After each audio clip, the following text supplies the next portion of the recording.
Okay, so let us jump once more into Eden Falls in Chapter 6, if you put your mind to it. As you sat in a field together, Nico and Amelia, from the skies above, appearing as if from nowhere through a fissure in time, a biplane crashed down between the two of you, smoke and fire shooting out all around. Amelia, your glasses were broken, as was Nico's right arm. And as Darla dived in to help Drake, you were momentarily frozen, your mind cast back to a long-buried memory of fire and curtains and screaming, before you two jumped in, carrying an injured Nico out of the inferno with you. Heading back to Nico's hideout, the Hawk's Nest, you set about trying to patch up Nico's wounds, while Darla, realizing that Arthur, Artie's adult counterpart, was no longer there, you ran off to see if he had made contact with your friend. And upon arriving at Artie's house, you found that Artie was nowhere to be seen. As you each returned to your respective houses, Drake, you were met by a phone call from your sister, Lily, and you talked about how you had both been thinking about your mum. Nico left an impassioned voicemail for their family, specifically to his mother, about the division between the two on account of her lies. Amelia, you returned to find your sister struggling to breathe, afflicted by her illness, an illness that you had both called the Eater, and an illness that appeared to only be getting worse with each passing day. And Darla, exhausted and tired, unable to find Artie, you collapsed at home and slept in preparation for the evening ahead. Having agreed to scope out the Logan estate on the outskirts of town, all of you snuck inside, while Nico investigated one of the nearby barns, where inside he found cameras monitoring the entirety of Eden Falls. And boxed up in the center of the barn, all shining chrome and freshly built, a time machine.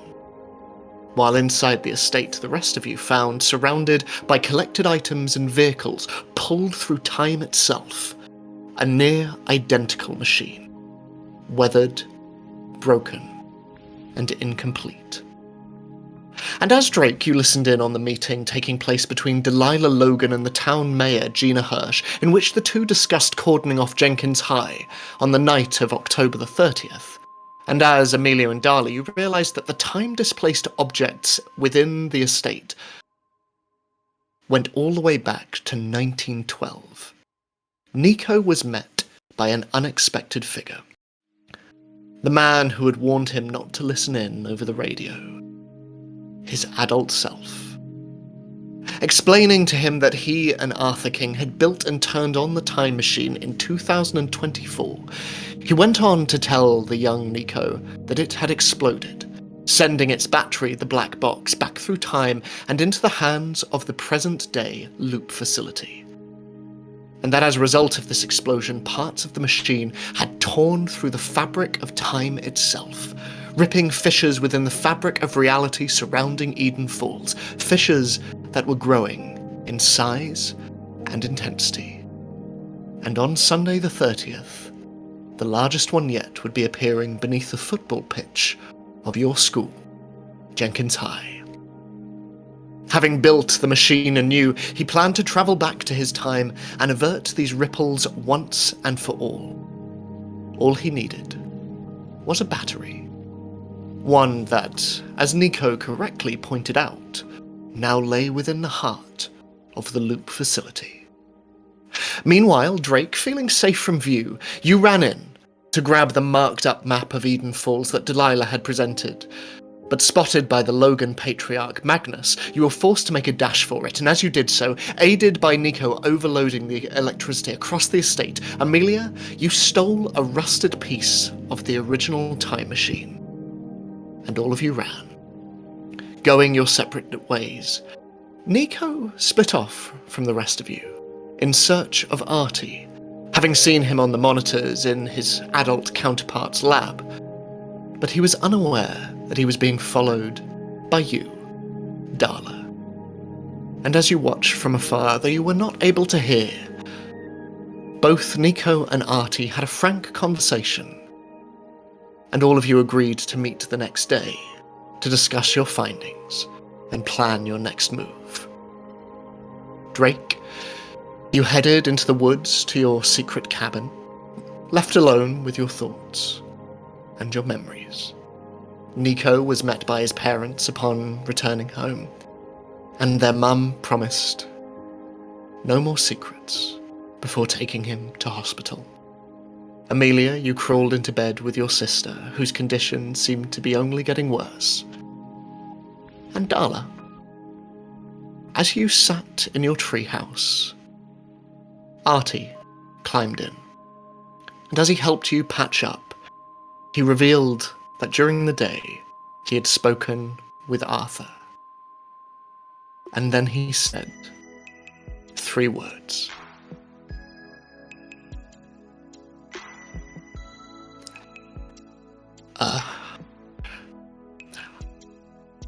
I like you. Okay, I haven't felt like you hated me or anything. And he reaches forward again for your sleeve and tries to continue patching it up. And, no, Darla, I like you. Alright. Did Arthur tell you to make a joke? It's funny.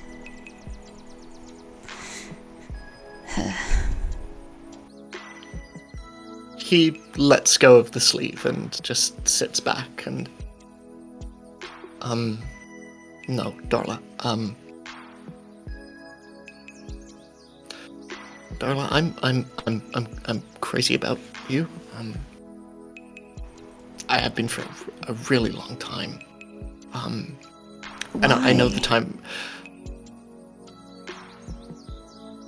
Darla, you're my best friend, and I know this might. I know the timing's not right, but the one takeaway I had today from my talk with me. Life's short, Darla. Darla, I really, really like you. And Why now? What did Arthur say? Like, what makes this a significant time? You know that this time is stressful for me. And I don't know how to take this, Artie. Yeah, I know. And he leans back against the edge of the treehouse, and he told me he remembered how I felt, or how he felt when he was younger, and he didn't say anything. And he said that. I mean, I said I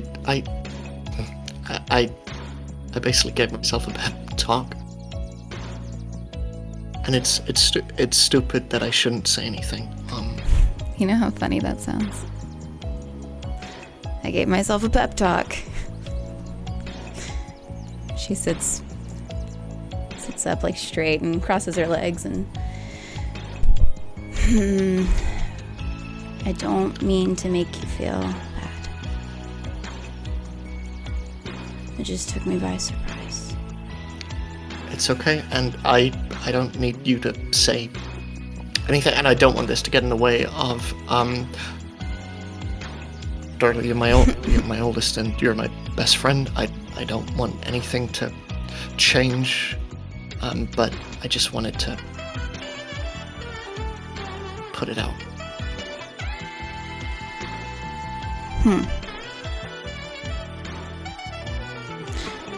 It was a weird time. Thank you, I guess, for telling me. I'm not good at this. Yeah, no, I know, and like I say, I know it's a bad time. I know. Yeah. Yeah, no, I know. Just planes crashing and dinosaurs appearing and danger afoot and then you disappearing and then suddenly my best friend is telling me things that I didn't expect right now. So there's a lot going on. Oh yeah, did you hear about the plane crash? No, but it's not surprising. Well, that's how, and she's grabbing her jacket, this happened. It's kind of wild, but another fissure. We can talk about this again later. Yeah, right? no, we Come back can, to this yeah, thing? no, Okay. yeah, no, it's okay, we can, we got school tomorrow, so yeah, we can, Yeah, but, for sure. yeah, no, I'm glad you're, I'm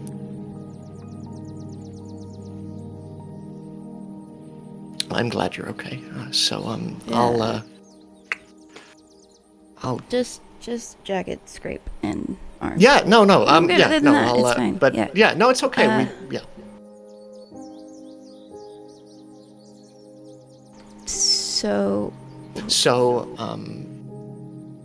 You go,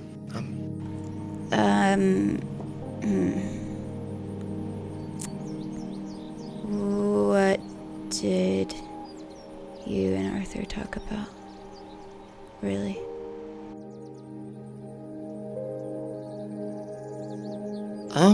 and he stands and walks around the treehouse a bit, just kind of absent-mindedly, just touching stuff around the room, and you can tell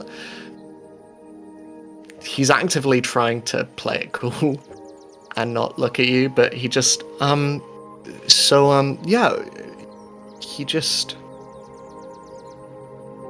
he saw that I was freaked out in Amelia's shed, and, Yeah, I think that'd be natural for anybody. yeah, I'd be freaked out if I saw myself too.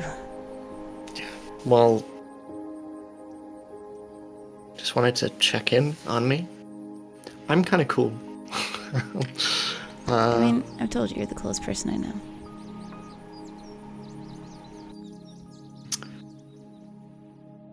Yeah, but yeah, he just, guess he just kind of listened. So, He, what? well, obviously the last couple months have been very, very different for me than they were for him. When he was Yeah. my age, there was no black box, no anything. So, I don't know, he was just asking how I was, and he told me, well, he told me what stuff he would have done when he was his age, like, Like, tell me this. Why does he not do it in his future? honestly, didn't say it in so many words. What do you mean? He just said that there's no point things going unsaid. And yeah, he liked you, and he never said anything, and Don't say it like that. What? You liked No, me. Don't say he liked you, because then it seems weird that it's another person. I, like, and She like, she like leans her head down and her hair kind of falls in her face, but she does like a little smile. And she like wipes it off her face before looking back. you know, it's really not that funny. It's kind of scary to just bare your heart to someone. I'm glad. So don't I laugh. should be scary. I don't find it funny. I think I find it nice. I've never heard that from someone. I've so it feels nice.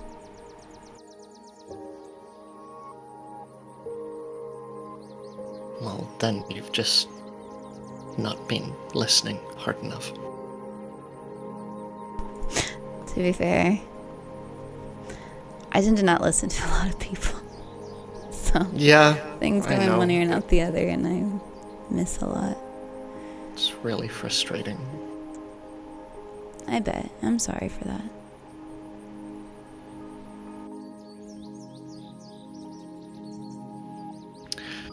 Well, it seems like you've had a long day, so I can, I feel like your day's been longer. I've just been talking to myself, which I do every day anyway, so... Wait, speaking of, where is yourself? I don't know, actually. What do you mean? He just... You weren't with him all day? Well, he said he was gonna head back to the Hawk Cave, so... Did that not happen? I mean, I didn't go back. Did you go back? I know Amelia and Drake did, and I thought that's where you and Nikro were going. Well, we were, but then everyone kind of decided it would be best to just talk about everything tomorrow. So, So no, I've not seen him. He just kind of left me to it. Why? Why would you do that? It's not smart to leave someone from the future alone. That's what Seem to know what... Amelia and Nico did, and then he found you, and that terrified me. I trust myself, Darla. I trust you. I don't know this future Arthur, especially if he's not you in the future.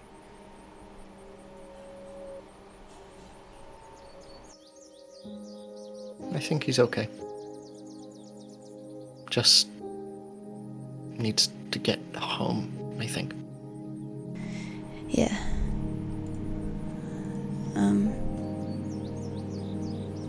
Okay. Well, and she grabs the jacket that's on the ground, she pulls it closer to her again, and is just feeling around. You did really good on this. It's still a little messed up, but I don't think I can fully fix it. Well, Hard to fix a burn. We can have another look when it's actually light out.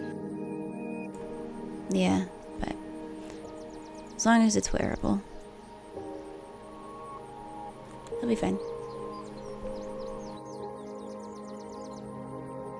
He just sort of nods at you and awkwardly makes his way to the exit of the treehouse. I'm still walking you to school. Don't forget. I'll leave my window open.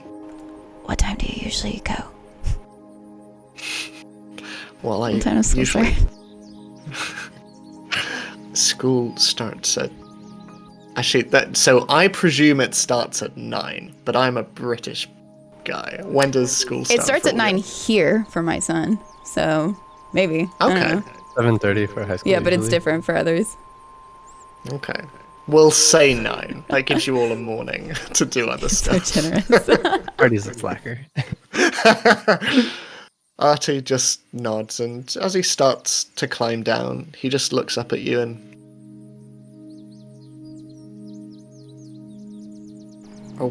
Are we okay? Yeah. Okay, cool. I just, and are you okay? Yeah, I'm okay. Thanks. Are you okay? She says, kind of sitting up before he crawls down. I'm weirdly better. Yeah. Good. Now get home safe. And stay home this time. Okay. Bye. And he climbs Bye. down the ladder. He gives another wave as he crests around the corner of your house and disappears out of sight. She would wrap up what she's doing. First sit there for a little bit and just kind of deep breathe and what the hell just happened?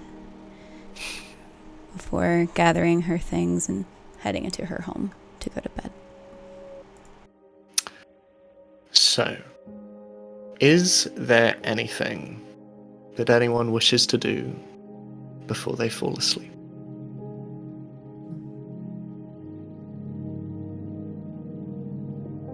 I think I I'm would already like asleep.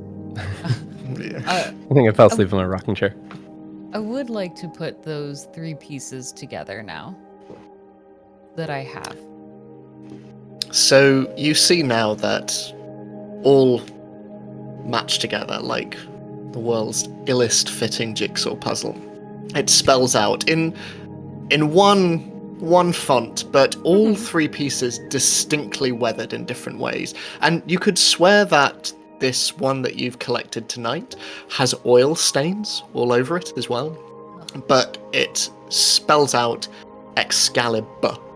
No R on the end, but Excalibur. She'll kind of just mark it as a strange curiosity, but glad that all of the bookmarks are still together. Wait, no, sorry, no. I tell a lie. It says caliber. The EX is on the machine that you left back at the estate. So yeah, sorry, my bad. Yeah, so Okay. caliber. At first I thought you were going to say, like, I don't have all my bookmarks. Like, somebody had gone into my house. And I'm like, that's a big part of the story. Happy to see all my pieces are still together. She'll still put them in the book and leave that then shoved back underneath her bed for now. At least until morning. All of these different pieces, Mm-hmm. the one that you have been carrying with you for a long time now, Mm-hmm. 3rd degree, green and blue, with markings on it that previously you had not connected as spelling words. And then the one that came with your surprise arrival, Arthur, blackened, broken from seemingly the very explosion that brought him here. This 3rd piece, from 1912, stained with oil. You place them in your book and you hide them away. Still a mystery. There are still loose threads to be brought together, but it feels like something. And as night falls, and the 3 of you each fall asleep, as across town, Nico is finally and quite painfully getting their arm set and a cast put around it. The next day comes. Thursday the 27th. 3 days until the tear opens beneath your school. So, Drake, you wake to the sound of scratching on the door outside. Repeated, heavy breathing.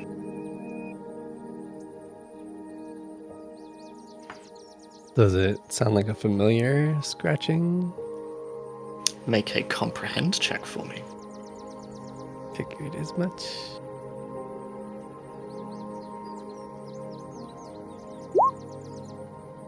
Wahoo! Off to a good start. 1 success. I would say that from 1 success, it is definitely animalistic in nature. I would hope so. Okay. I'll pick up my katana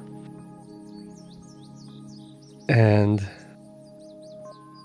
inch closer to the door. See if the scratching is getting more aggressive or if it's just a a light scratch. It seems to be a fairly light scratch, but as you approach and one of the floorboards beneath your feet just under your weight, you just hear the scratching stop a little bit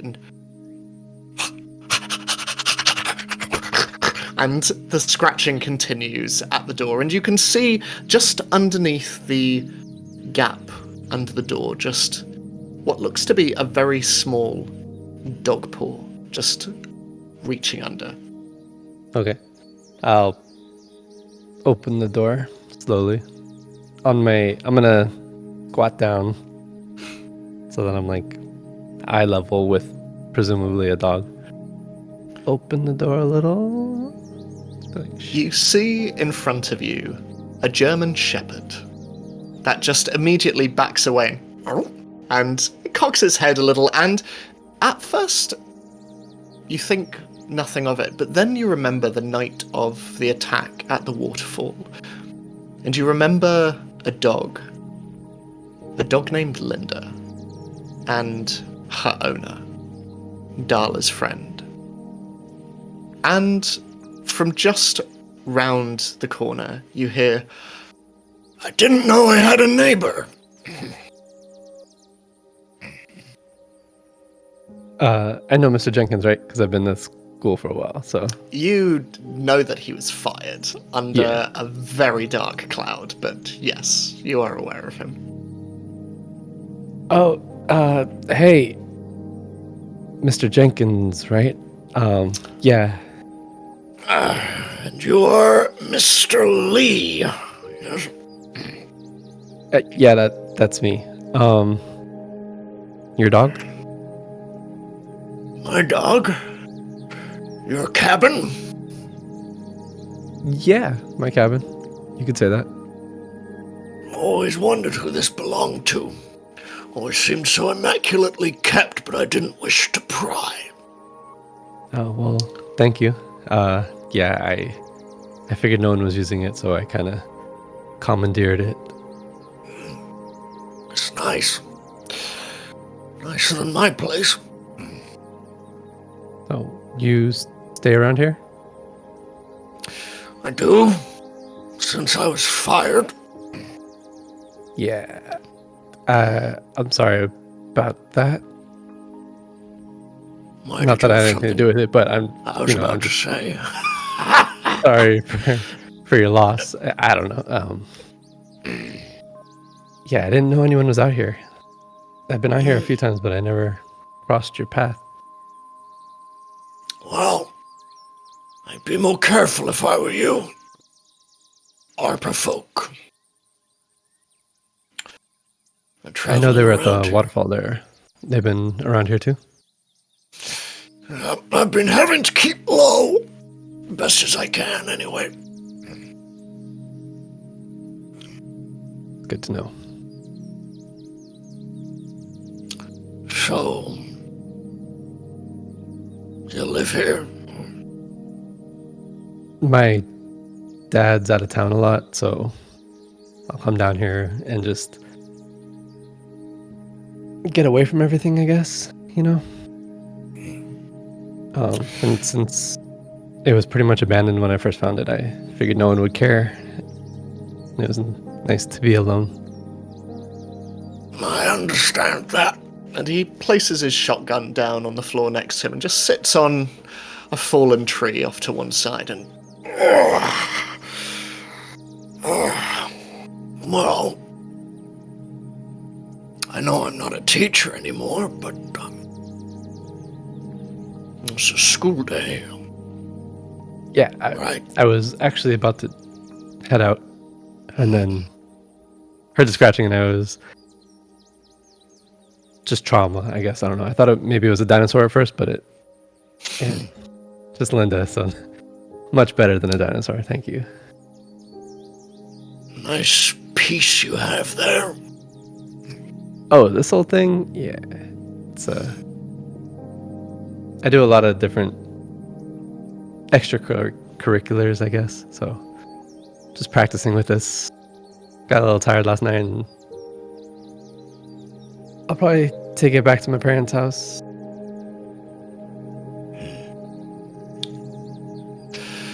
I ask you something? Sure. If I may. Yeah.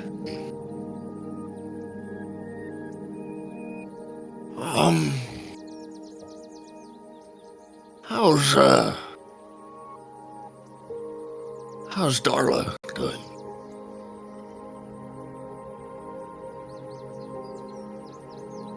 Good.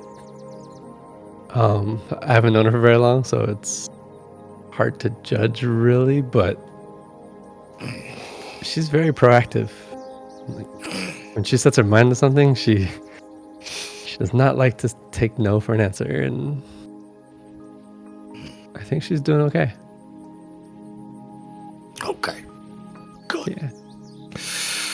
I'm trying to keep her out of trouble. Sort of. Good luck. Yeah. Well, I'm gonna head off, but Which can I at least which direction are you staying typically from here? Just so I know where my neighbors are.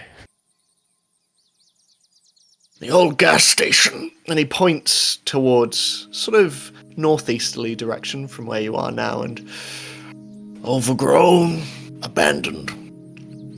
If you need me, go into the storage cupboard. You can knock on one of the lockers there, and I'm squirreled away. Hey, you're staying in a storage cupboard? Excavated. Oh, okay. Cool.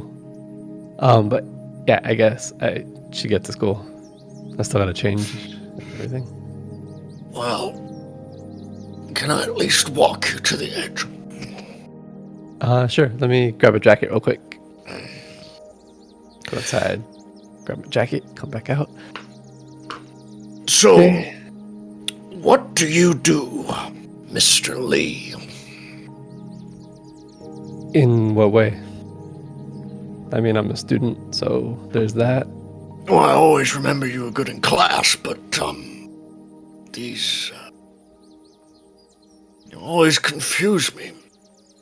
Seemed like Coach Gleason was always on your ass. Yeah. And, so, sport, science, what's your poison? I was on the JV team, and then we had some problems, and I realized I wasn't a very good team player, so Coach Gleason kind of took it out on me. So did a lot of the guys on the team. Well, I don't know if it's any consolation. Your homework was very good. Your group Thank work you. sucked.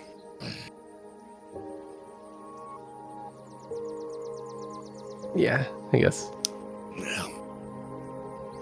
that tracks. So you want to do what? My sister's a brilliant person. She That's graduated not what I valedictorian. asked. She's going off and doing science stuff, but I kind of want to be a doctor, I think. I want to help people however I can. And that's the best way I can think of. You've got a pretty wicked-looking surgical knife, so Yeah. It's good. It's a oversized scalpel. That's what I call it. have you considered comedy? No, I'm not very funny. Just nervous. A Ramble a shotgun? little when I'm nervous. It's okay. It's full of rock salt. You can ask Artie King. Why would Artie know what's in your shotgun? Oh, I shot him. And he just walks off towards the edge of the forest ahead of you. Just grip my katana a little tighter. Not holding it up or anything, just nervous little grasp. You arrive at the edge of the forest as the morning rays cross, bathing Eden Falls in the distance, not quite reaching the edge of the forest just yet, but you walk out to see Mr. Jenkins stood in the long grass, and Linda stood next to him, just looking up at you and him, and, well, be careful with whatever these extracurricular activities are. Will do. You be careful to not shoot any more kids. I can't promise anything. Okay. I'll try to gently reach out to Linda to pet her if she'll accept it. She walks forward and she pushes herself, and her ears sort of move either side of your head, of your hand, as she just goes in for a scratch. Good girl, good girl. Watch out for this guy. Good girl. She likes you. Come on, Linda. Come on. And both owner and dog disappear off into the forest. I can see why he was fired. Okay. Just... Alright, let's go. So I should go home. Can't really bring this to school. Maybe. No. So, okay, home.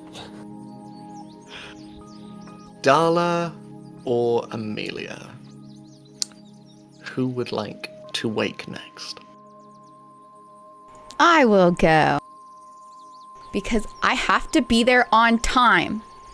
So, for the... probably like the first time ever, Darla set an alarm. And if school starts at 9, she was doing the math before. She's like, okay, well, it takes like 20 minutes to walk to Artie's, so that's at least 8:40, and then from Artie's it takes probably another 20 minutes to walk to school, so that's like 8:20, and then I need to get up and probably shower. I just smell good. I have just crap still on me. Oh, I need to probably do a little bit of laundry. And she's just making sure that she has everything all together. You know, she wants to impress him. And so this morning it wakes up at like 7:30 a.m. This alarm goes off, and normally she'd be just smacking over and pressing snooze if she ever had to set the alarm, but this time she's like laying there all tucked up and just opens her eyes and sits up and is like, oh, I have to time to get up. Shine, Darla, it's time to go. And so she'll turn off her alarm, and she grabs whatever laundry she had been doing the night before that's in the dryer and grab that out, take a shower, take her time just putting herself together and re-washing and cleaning the jewelry she wears. And this time she brushes her hair while it's wet. She puts in like this mousse that she's had. It's probably expired because she never uses it, but she has it, and is brushing her teeth really well and flosses this time too. And then eventually she's all ready to go, and she grabs her bag and, okay, time to get Artie to school. And what? I see you smack your lips. What do you want me to do, Ed? As this is happening, and as you take one more look in the mirror,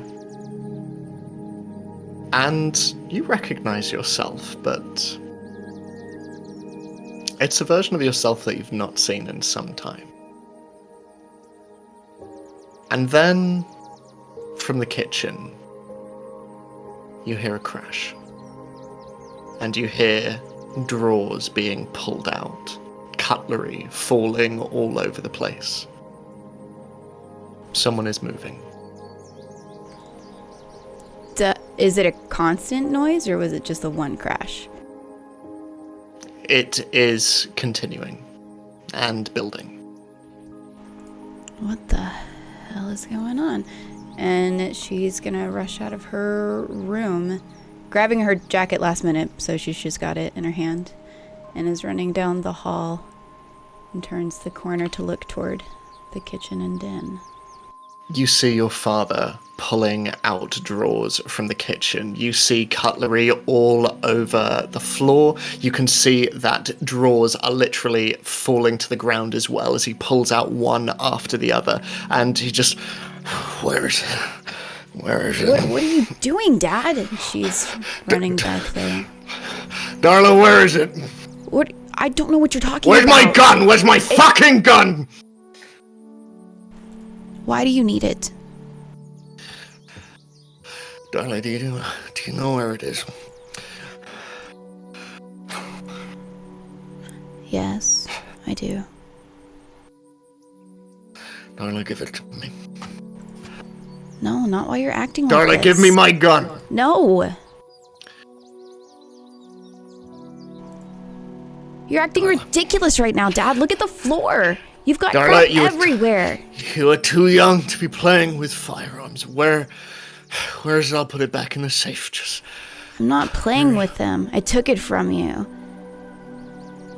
You're drunk and asleep on the couch with a revolver in your hand.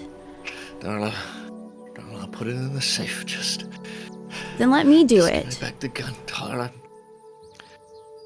Make a contact or a charm check for me. Which one am I better at? Probably You neither. need 2 successes. Okay. Oh, I can take away my last injury, right? You can, yes. Sick.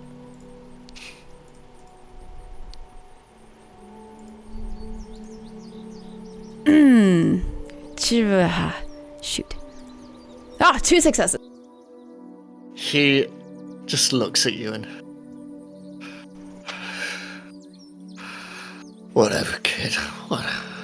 And he just sinks down to the floor of the kitchen and just leans against one of the cabinets, and he's still in his dressing gown, which is stained, dirty, frayed, and he just leans on his knees and just presses his face into his hands and just What do you presses need? his eyes. What can I do?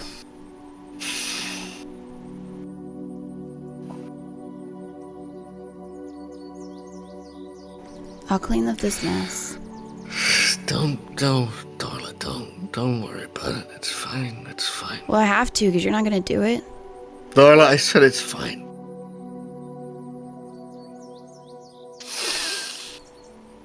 Darla, not super close, but she gets closer to him and kind of squats down. What is it, Dad? I can't leave you like this.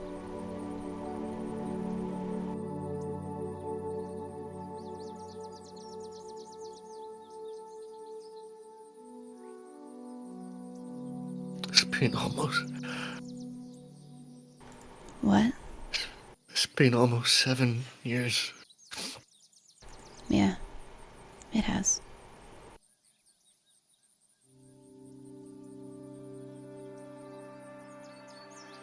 I'm really sorry. It's not your fault.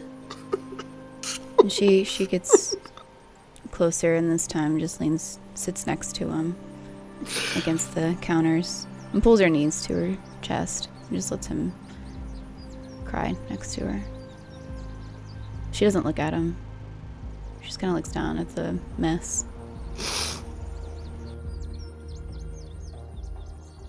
You shouldn't have to fucking clean. Then he kicks a drawer to one side and look after me. Fuck.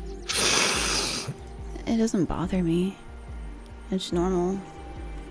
Everybody should take care of stuff. And I don't mind helping take care of the house.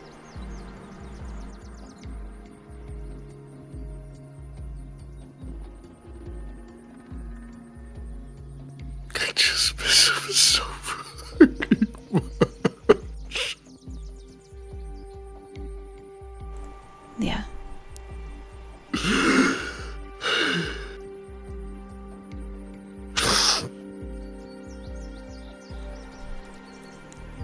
Would you like me to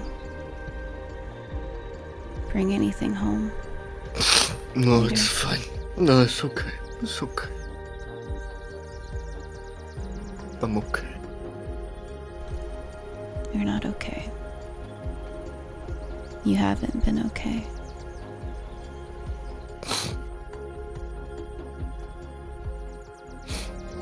You are, though. You are, kid. I'm what? You're okay.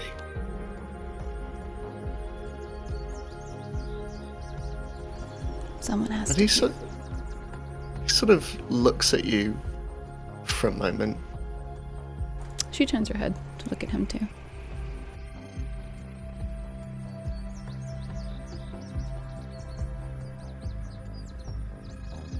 You look just like her. That's funny. I look a lot like you. Pictures show that too. Tracy, however, spitting image of Mom.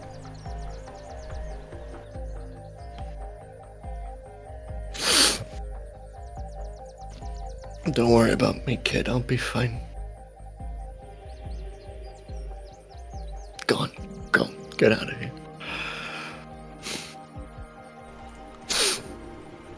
No. I'm gonna hang back for a little bit.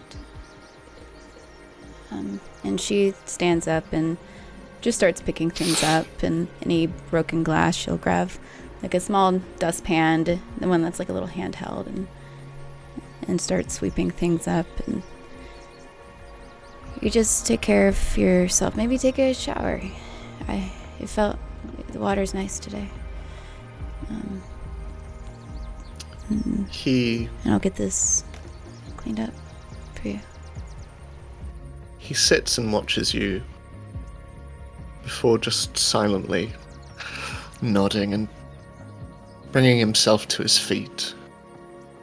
He walks, his feet dragging along the carpet, knocking a number of the bottles that lie on the floor of your living room. She just stops and Make watches. a comprehend check for me, please. You're not good at that. Oh, yes, I got one success.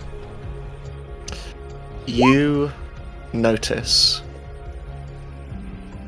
as he walks towards the shower, just before he does,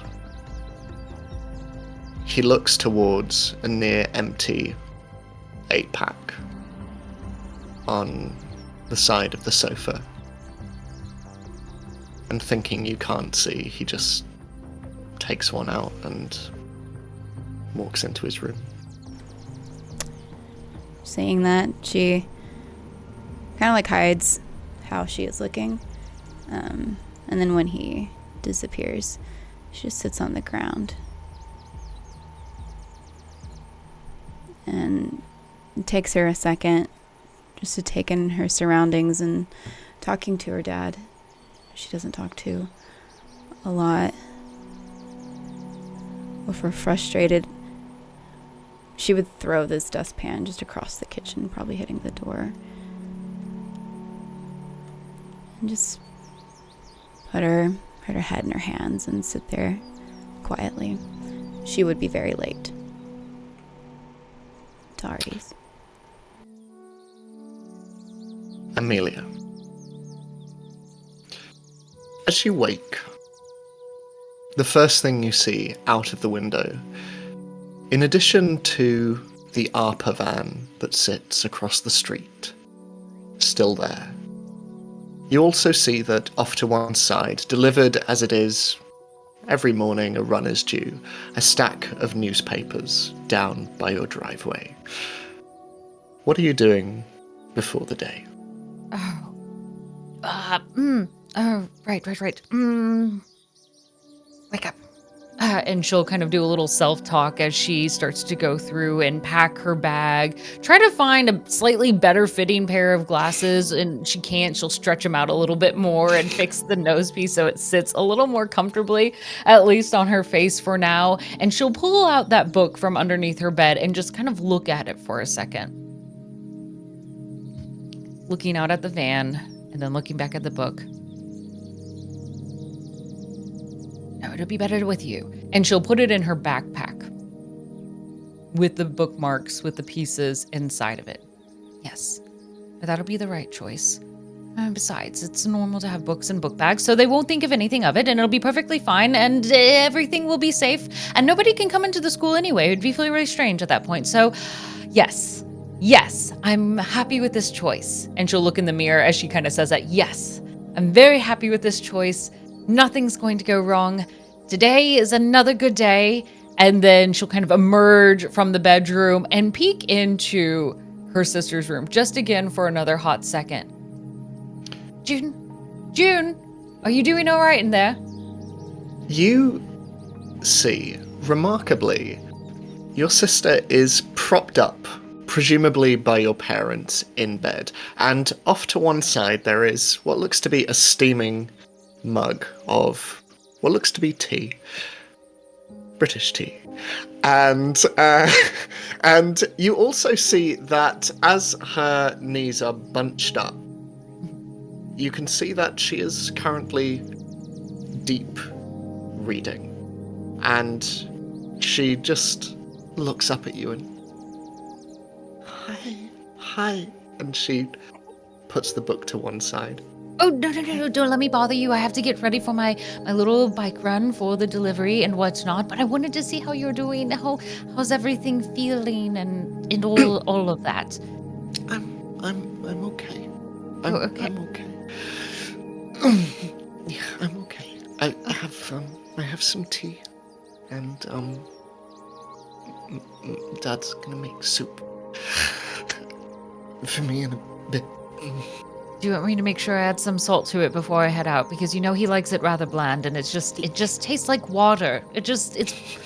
It's so bland. It's just chicken and water when he cooks it. It's absolutely awful. I'm so sorry. No, tea. And Amelia will rush in, bringing that book. Just take a sip. Here. You were early. Just a few little things, a few errands to run here and there. And this week is Halloween, so if there's anything you want to do to dress up as, you let me know. A crown, perhaps? We can make you a princess this year. Or if you want to be a cat, I can find some little ears, but be careful. Potts might get a bit jealous about that. He seems to be like the only cat in this household, so I can look... speak of the little devil. It'll be fine. Whatever you want, though, you let me know.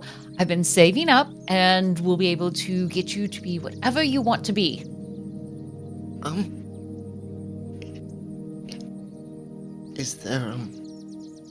there two characters from a book you like? We can do that. No. I'll be... drink tea.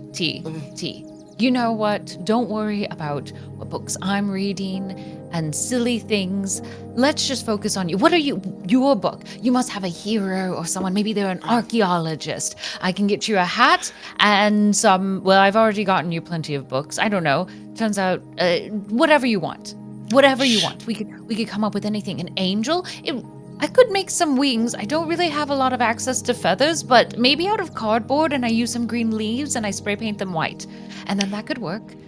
She reaches across to the book and she doesn't quite have the strength to pick it up again, but she just taps upon it with, you see, very, for her age, very arthritic fingers. And just pressing upon it, you see that on her bedside table is a copy of J.M. Barrie's Peter Pan. And I like wings. A little Tinkerbell, then. We'll make you into a fairy. Magic dust and all, and then you can fly. Okay. Just believe. You know how we have to believe in fairies?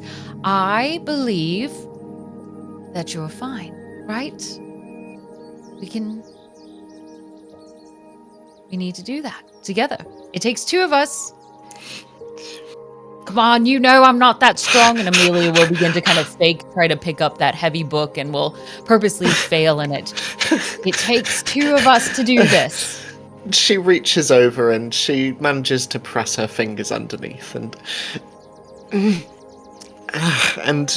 bringing it across, she puts it back on her knees again and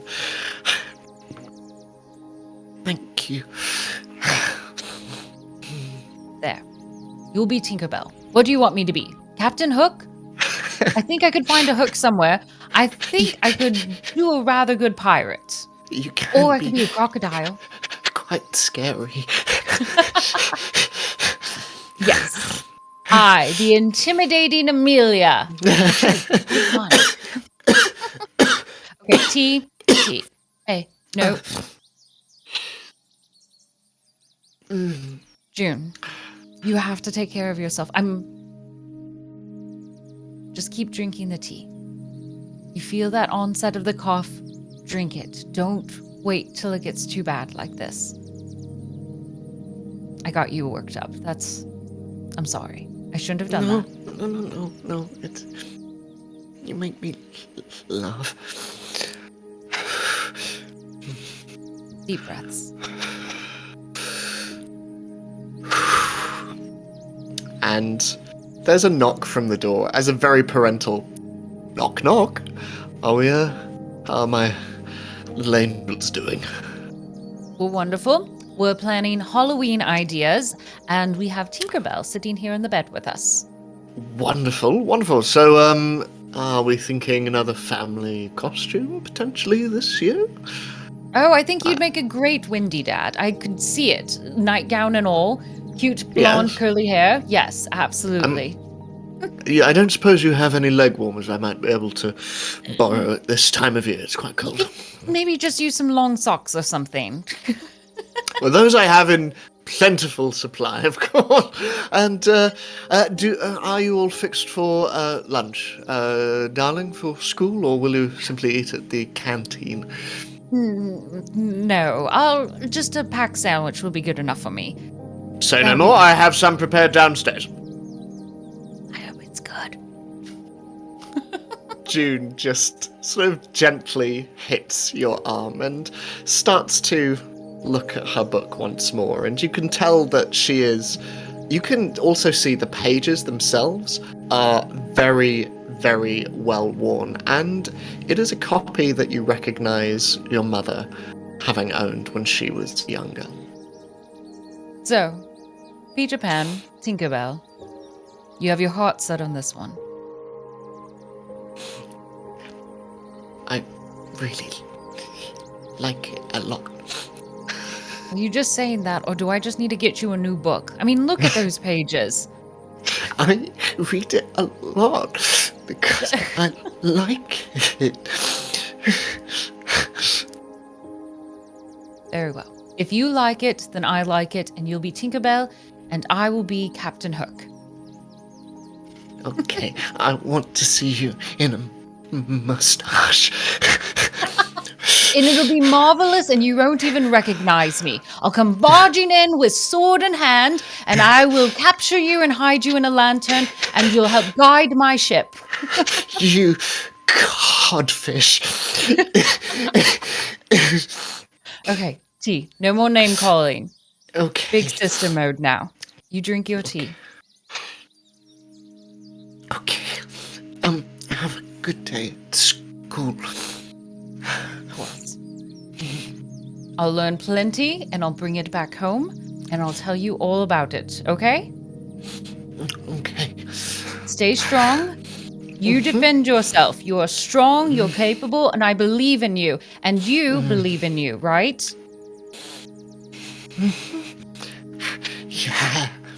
Yeah, I do.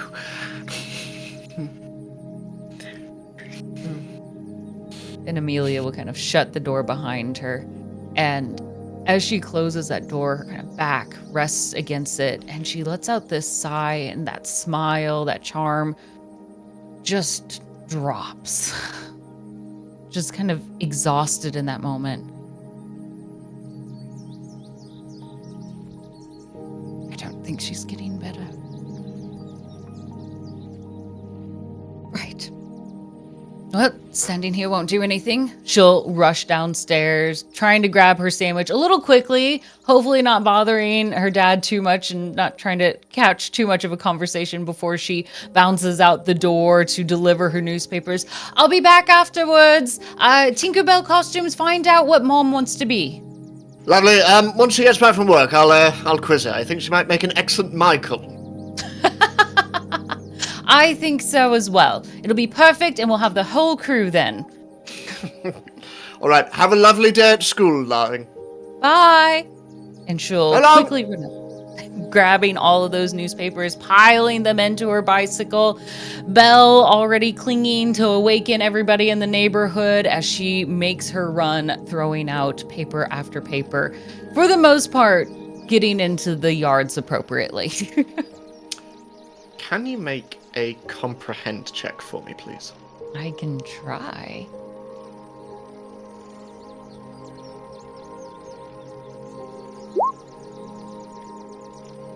Two. As you make your run, you notice that for the duration of your ride, there is a car following you. A large, long, black limo. Oh.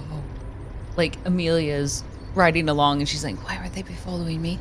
I have nothing of value. I'm not a celebrity. Did I make any news recently? No, that wouldn't be the case. Is it? No. Oh, who do I know that's rich? Oh, no. Then she remembers last night. No. And she'll turn around and like wave very awkwardly before kind of hopping onto the sidewalk, creating a little bit more space out of the road, thinking maybe they'll pass her up. And at one point, she'll even stop and hand deliver a newspaper to one of the houses, just seeing if they'll drive past her. As you walk over and place a newspaper gently down on the doorstep of this particular house, you turn around and you see that the limo is parked there as a door in the rear just opens. And you see that sat inside, red burgundy suit, is Delilah Logan. Do you need a lift to school? No, I have a bike. Do you need a newspaper? Amelia will hold one up, but staying at a distance. Well, it's always good to know what's happening in town. Right. And Amelia's just gonna throw it at her and then hop on her bike and try to go. Okay. As you throw it, she catches it, and the car continues slowly driving. Door still open as Delilah just watches you, and I believe you took something that belongs to my family. Oh, and who's your family? I don't think we've met before. I think we should have a chat, Miss Oliver. Oh, no one calls me that. No, I actually have school I have to get to, and it's very important, and I have perfect attendance. She doesn't. And I really don't want to ruin that at all. It's a bit of a pride point, and if I don't make it, my father will get very upset, and he's very on top of those sort of things if I don't show up. In fact, I'm pretty sure my homeroom teacher has like a direct line to my father, and I'll get in so much trouble. And I have a book report that's also due today, and I think I'm in line to be the first one presenting, and she's just rattling every excuse in the book to think of to not get in this car.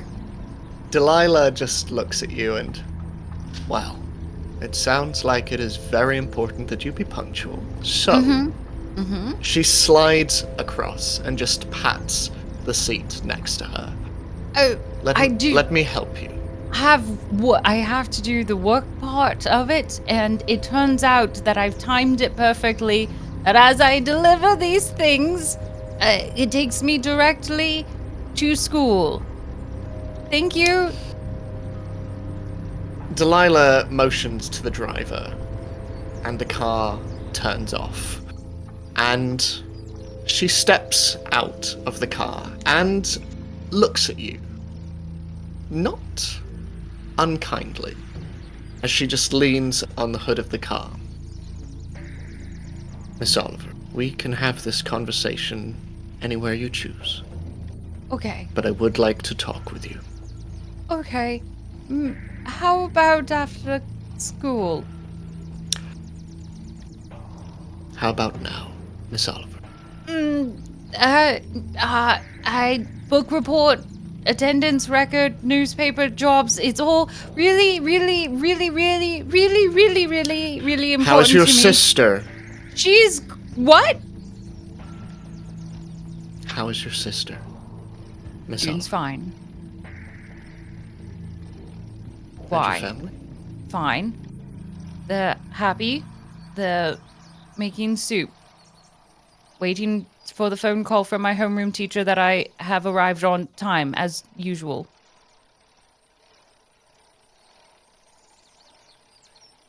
Amelia, can we walk?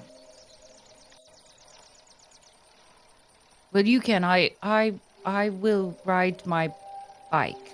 But she'll ride slowly. But she will engage in this conversation. Delilah nods at her driver, who allows the two of you to continue walking and riding, respectively, until slowly following. And you see that in her hand, Delilah holds a brown folder. And she sort of walks next to you, one of her hands in her pockets, and... So, you do the newspaper run. Yes, it brings in a little extra money, and it was a way for me to get to know the neighborhood a little bit better. So, yes. Yeah. And she'll hand her a newspaper again. Just giving her, not sure what to do. She now has 2 newspapers. You know, and taking this fresh newspaper, she throws it in the direction of one of the empty yards, and it lands expertly on one of the door stops. Did you used to do this job? Oh, you did! That makes I actually did. a lot of sense. Okay, then, if you're going to walk with me, then you get to do that side, and I'll stick to this side. And we can have this conversation. All right. Deal. And she takes half the stack from you and again sort of walks in silence next to you, throwing the papers to one side as you the other. Amelia, not liking the silence, will quickly break it. You know, it's very strange. You're coming here and following me in a limo. You're not... Well, you're not going to kidnap me, are you? No, Miss Oliver, I am not going to kidnap you. Well, I mean, that's good. Kind of relieved at the thought initially.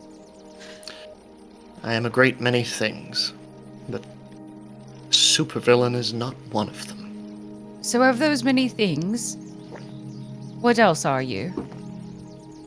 Admittedly new to the town, I don't know a lot, but obviously you dress very nice. Why did you and your family move here, Miss Oliver?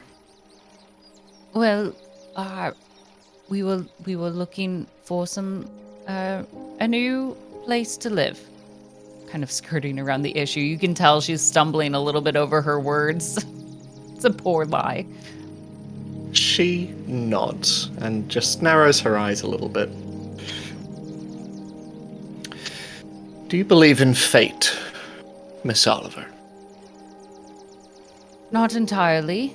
I think that there's a lot of options between what fate provides and what we want for ourselves. And it just takes a lot of knowledge to be able to take what might people think is fate and to make it your own. And that's what I'm hoping to.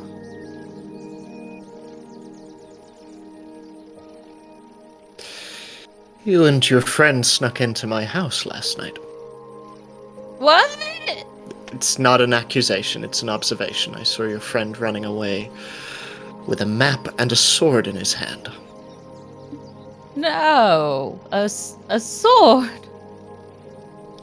Mm-hmm. Mm-hmm. Priceless, I might add. We had it valued. Oh, well, would you look at that? I did. And suddenly Amelia has nothing to say as she just slowly pedals along. As you do, you realize that Delilah has stopped. And she just stands there for a bit.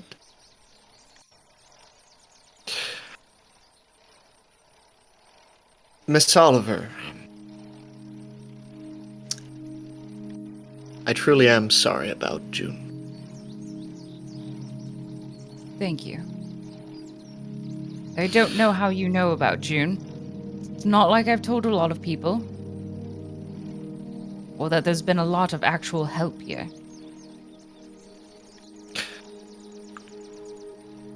Humor me. How old do you think my father is? Ancient? I don't know. Probably very old, 60, 70? Or am I guessing too high? 40? You... As most children are not good at guessing old ages. She nods at you and... He is 75. But he doesn't look it. My father is ill, Miss Oliver.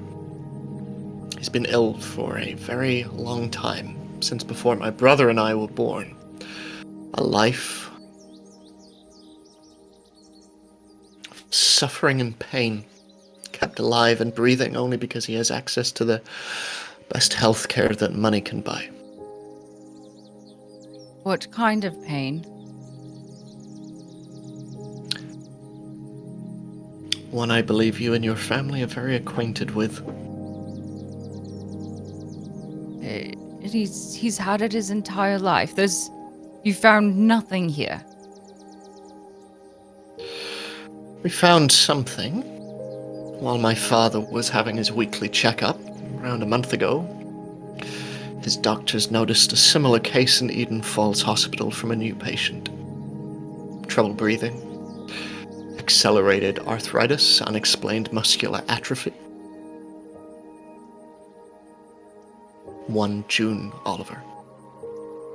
That's her private medical information. You shouldn't know what that is. That's a violation. Amelia, I am a very desperate daughter. Fine. I guess if we're putting cards on the table, I'm a very desperate sister. What are you proposing? What do you know? Just to let you know that we are on the same side, Amelia. The same side of what? Because to be honest, I don't even know what is going on. I feel like I'm grasping at pieces, and I don't know even if there's any value out of it. Pieces of metal? Again, whatever it may be, that I may or may not have taken,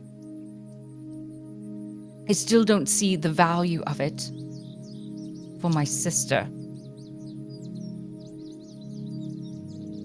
What, your father's how old? 75?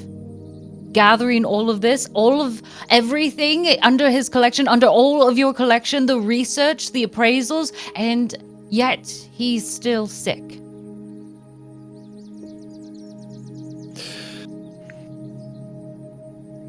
Look out. This landscape. Fields, Eden Forest.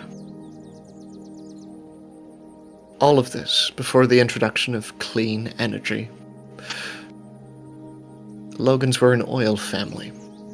We owned all of this land. Refineries, fields of oil wells, as far as the eye could see. Running between them, little boy, 5 years old. My dad found a small, jagged piece of metal in 1912. And it wouldn't be the last. He found more and more and more. Not just metal, vehicles, technology, sometimes animals, and as his collection grew, the more he collected. I remember my brother and I were very, very young, but he realized too late that it was making him ill. What do you mean? What, the For collection? For whatever reason, close proximity to these shards of metal were atrophying him, making him weak. He had to breathe through a tube. I watched my father collapse in front of me when I was 8. I've been looking after him ever since. That can't be right. That's merely a false causation at best. You've been around it, right? And yet you seem perfectly fine. June, she hasn't been well for a while, and we have not been here. Don't Was she spin lies. Or either that or your research is poor. Honestly. All those files. You think if it's good, nice manila paper like that, you'd be able to organize some good ideas. Amelia, the metal shard you took from my place last night, is that the first you have had?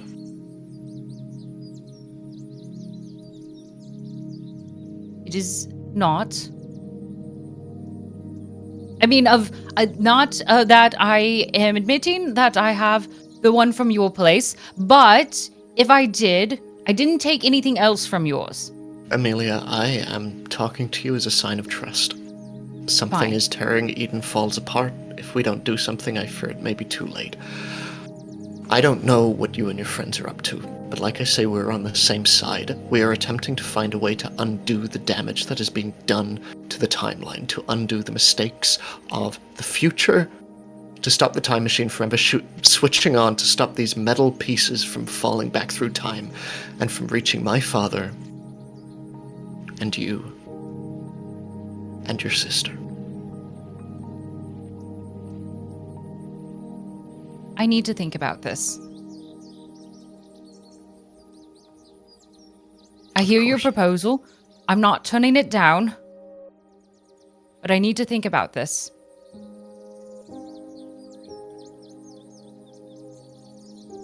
I need to know if you're telling the truth.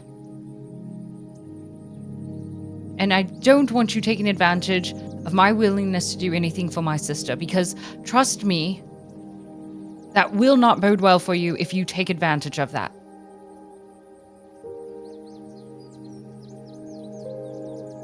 I'll come up with something. I don't know what your plans are for a career, but I think you would make an excellent businesswoman, Miss Oliver. Thank you. No, wait, no. Thank you, but I require a little bit of time. Then maybe both our family members will get better. Well, be quick. Time. We might not have as much as we think we do.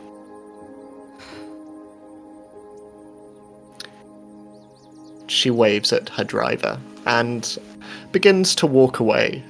And tell Mr. Lee he can keep the sword. I don't care much for weapons. Thank you. And she'll say a little, but I have no idea what you're talking about.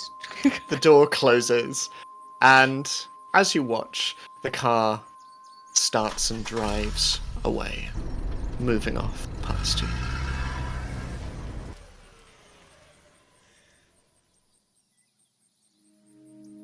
Ames, what are you doing? And she kind of once again collapses a little bit. You just see her shoulders drop. This stiffness and defense that she had been putting on, it just disappears, and her mind is running a mile a minute. Do I believe her? Is it true? Did I do this? If I picked up that, did I cause that to happen to June? Is all of this actually my fault? Is there a way to get rid of it? If we just get rid of the thing, will he no longer have it? Why didn't they get rid of the things, though, if that's actually the case? Didn't they try to just separate him from the camel and then he wouldn't be sick anymore? That doesn't make any sense. And could it be lying? Are they just trying to get the piece? But then I told her that I had a piece, and so I gave away information. This is an absolute mess, Ames. You've done it all wrong. And she's just pedaling now, furiously headed towards school, forgetting the rest of her deliveries that she's supposed to do. Like, they're just not going to get them today. Hopefully it's not a lot left, but... As you do, because this has just been donated, as you drive past unseen one of the houses, you do not see Janice, the lunch lady from school. She's wrapped up in a large dressing gown. She's looking forward to a newspaper of the day, and as she walks out, she just sees you fly by, and she looks after you and, "Oh, it's okay, I'm only ill. Just wanting to do my Sudoku," and she just like wraps up and starts to walk in, and "It's okay. You can spit in her lunch tomorrow," and she moves inside as the door closes behind her. As Drake, as you reach your house, can you make a comprehend check for me, please? Absolutely.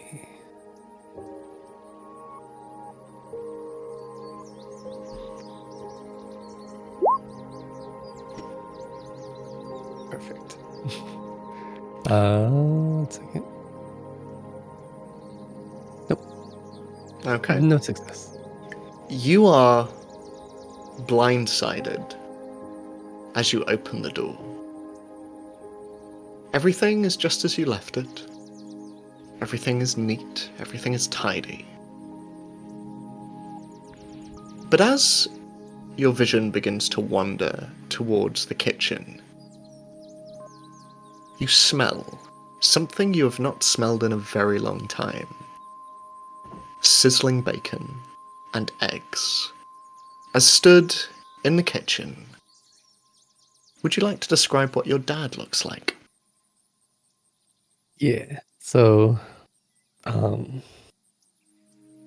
Papa, forgot what I gave him as a name. Scott. So, my dad, Scott, is 6 feet tall, kind of burly. He's like a good 220 pounds of mass. Not like super fit, but not schlubby. He has kind of jet black crew cut hair that's slicked back. He's got a similar complexion to me, a little bit darker. And he has really dark, piercing eyes that when you like look in him, he just kind of like bears into your soul. It's a little intimidating, but also a little warm if you get past the first intimidation. Yeah, that's him. And it is this warmth that greets you as, turning around, kind of looking at surprise as you enter, "Hey, buddy! You been running?" Hey, Dad. Yeah. Hey. Then I like hide my sword behind my back real quick. Can you make a sneak check for me, please? Yeah. You'll need just one success. Okay. Sneak. He's very, very busy. Yeah, he's cooking. He's busy. He doesn't see nothing. Once You managed to sneak it off, and Sorry, I got back unexpected. How you doing, kid? Good. Yeah, I was just, doing my thing, exercising, getting ready for school. How long are you back? Indefinitely. You want some of this? Yes, it's been a while. Good, I'll lovely. come Here and we pull up a chair. go. And he just finishes scrambling some of the eggs and then depositing them onto 2 plates, just slides one across the table and reaches across and just gives you a very warm but firm pat on your back. And yeah, no, unexpected forced landing on the airstrip. Yesterday, Tower called it in. Apparently there was a downed aircraft nearby. So airspace totally closed off around Eden Falls, so Yeah, I heard something about that. unexpected day off. How are you? How are you? I've not seen you in ages. I'm pretty good. I've been making some friends. I talked Yeah? to Lily just yesterday. Actually, we were talking about how we hadn't seen you in a while. How's she getting on? She doing okay? I'll try and give her a call today if I can. Yeah, I think she's doing good. She just called me from her dorm, so she's studying away, being She getting smart into as ever. trouble? Yeah, I think she's fine. Okay. So who are these friends? Well, there's this kid Nico. He's a little interesting. He's a little strange, but he's pretty brilliant. And then there's this girl Darla. She's hard to explain. She's she's a little intimidating, Okay. but I think she has a good soul. So trying to make sure that she's okay. And then there's this other girl, Amelia. She's very booky and very yeah, she reminds me a little bit of Lily. Kind of scatterbrained and just all about investigating and figuring out how things work and why they work, kind of like that. Yeah, no, I remember growing up with that energy. Yep. That's about it, though. Yeah. Yeah, nothing else to tell your old man? Nope. Not that I could think of. Oh, okay. Well, My nice to see you. yeah. Yeah, no, nothing. Just, just trying to do my best. I'm trying to get through school and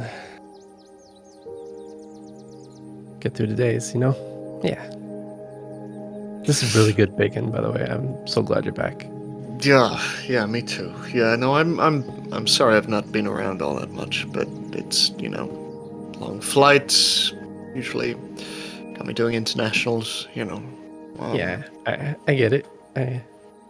Yeah, but it's it's not cool.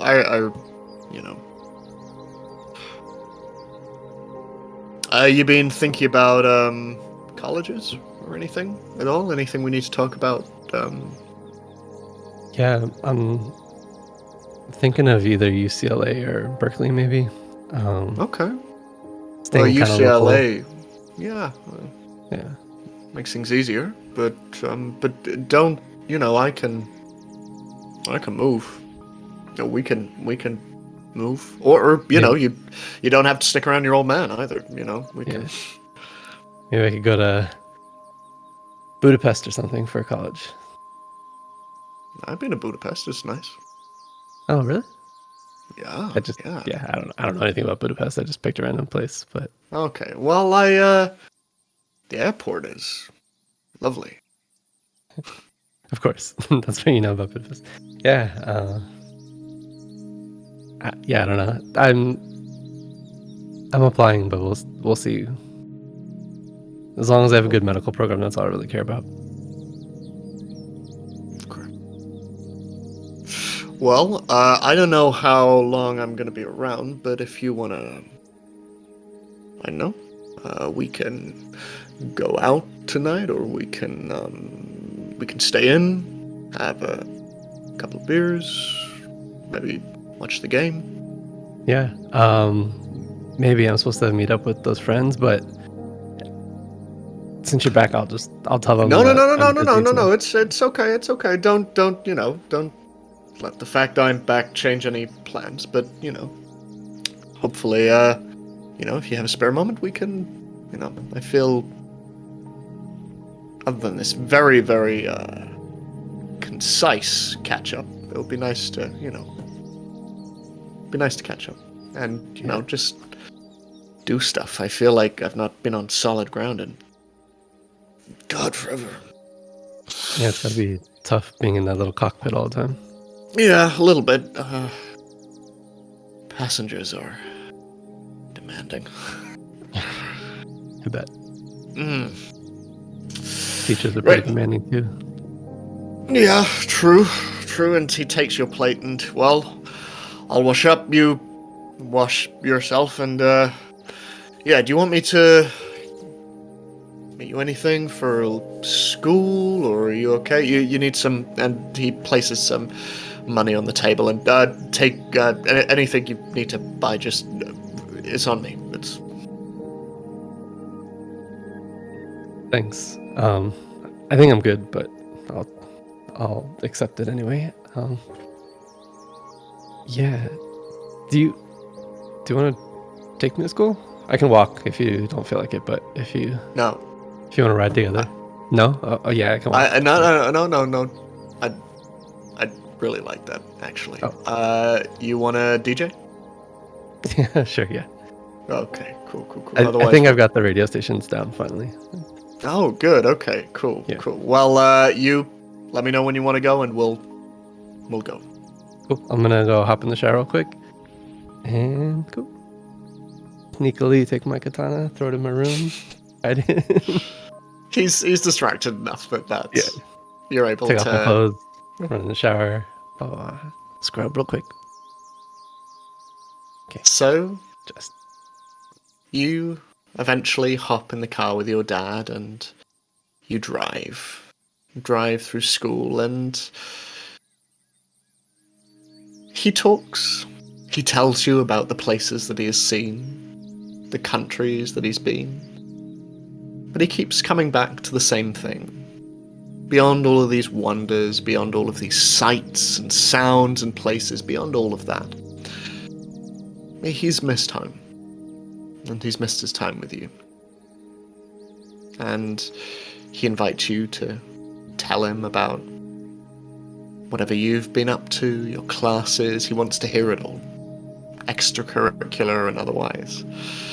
I tell him an abridged version of Lulu and the ghosts in the cave with Amelia, and then how I fell and got hurt, but I'm okay. Tell him a little more about hanging out with Mr. Jenkins this morning.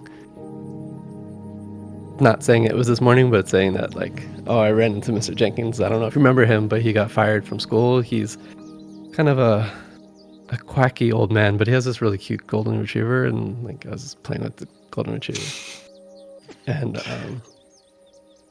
yeah, he was a relatively nice guy, but he scares me a little. Not like scary, but like I don't know what's going on in his head, so he's a little hard to read, but yeah. Yeah, no, I remember parent-teacher evenings were intense. And as he says this, you can see that yellow buses are lined up along the pavement, and you can see a throng of students standing outside of Eden Falls and Jenkins High. And through them, you see, riding on a bike, Amelia, making her way towards the bike rack. And your dad pulls up and, right, here we go. Maybe see you later? Maybe not. I hope so. Yeah. Okay. Love you, Dad. I love you too, son. Okay, bring it in. And he just wraps his burly arms around you and just hugs you and sneaks a quick kiss on your cheek and, alright, go on. All right. See ya. Alright, so then, And he closes the door behind you.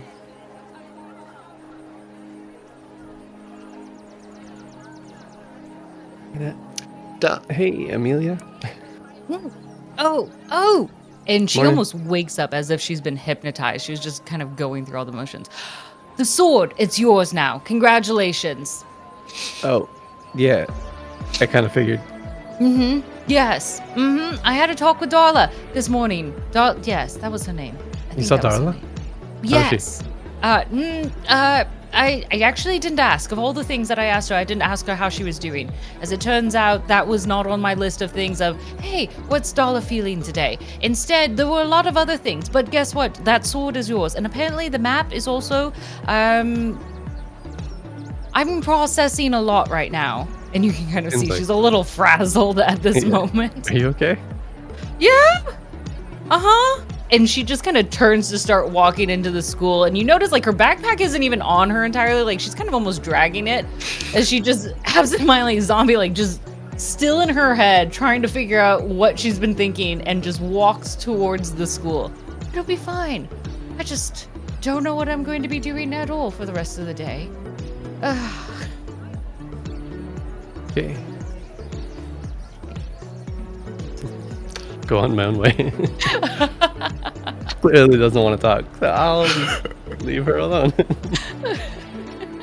So, Darla, how about you? Where have you gone, and where have you headed? It had probably by this point been a few hours. She would have taken the time to really just clean the house, especially since her dad was up and out of the den.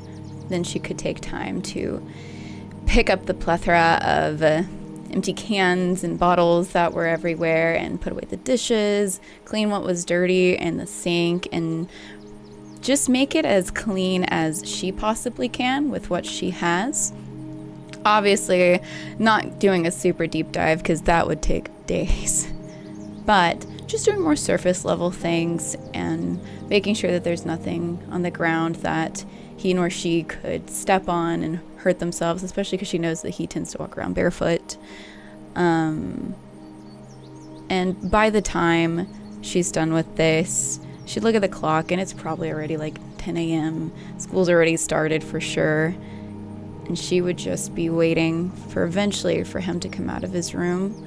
But before then, she would have gone in her room and got out from underneath her bed this plastic bag that she had the revolver and the bullets and stuff in, and put that in her personal bag and just get it out of the house with her later. But yeah, she would just be waiting around to make sure, to the best of her ability, that he's as okay as he can be before she leaves.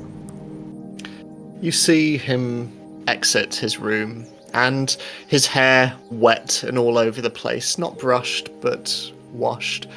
And he's wearing a t-shirt through which you can see wet stains on his chest, and he just kind of walks in and he looks around. Oh, it looks lovely. Really, really nice. I'm glad. Your blanket's in the laundry. It should be Thanks. done, and she looks back at the clock. 10 more minutes, I think. Okay. Well, I'm sure you have stuff to do. Is it a weekend? I mean, it's not as important. If you need me. Go be a kid, Darla. I'll be okay.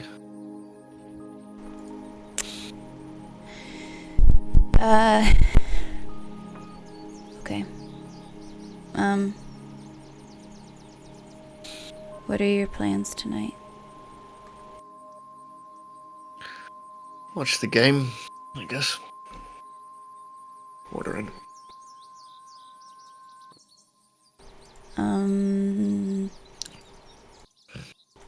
What time does the game start? Kickoff is around 4, so I'll be there for a Okay, while. so shortly after school. I can watch it with you if you want. And Darla doesn't like sports. She doesn't care for it. But If you want, sure. yeah, I think that'd be nice. Do you want me to pick anything up on the way home?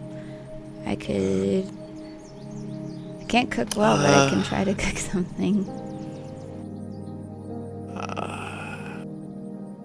How's pizza sound, Darla? Oh, good. So I don't have to cook. That's my favorite. No. You cleaned, so yeah. Kind of. I need to probably grab some more paper towels. I think I used them. Yeah, let's do pizza. Pizza sounds good. Okay. Here, before, and she's getting like a glass from the cupboard, and then opening up the freezer and pulling out one of their ice cube trays and like popping out a few ice cubes and putting it in a glass, and then running over to the tap and just filling this glass up with some water before handing it to him. You should drink this. Just some water. It's good for you. Thanks. Here's money for food. And grab some Red Stripe while you're at. We're all out in here. Okay. She takes it and just puts it in her pocket. If you need anything, just call the school. I'll be okay. there. Okay, cool. See ya. Have a good day. Yeah. And she grabs her bag, and the jacket that she had laying on one of the chairs. She grabs it and tries to hide like the burn / stitching to the best of her ability that was on it, and like rolls it in her arm. Okay, I see you later, Dad. Okay, see ya. Bye. Bye. And she runs out the front door. Makes her way to school. She is pretty positive Vardy would not be home. But she's not in a rush because she feels like she's already late, and this is a lot to process.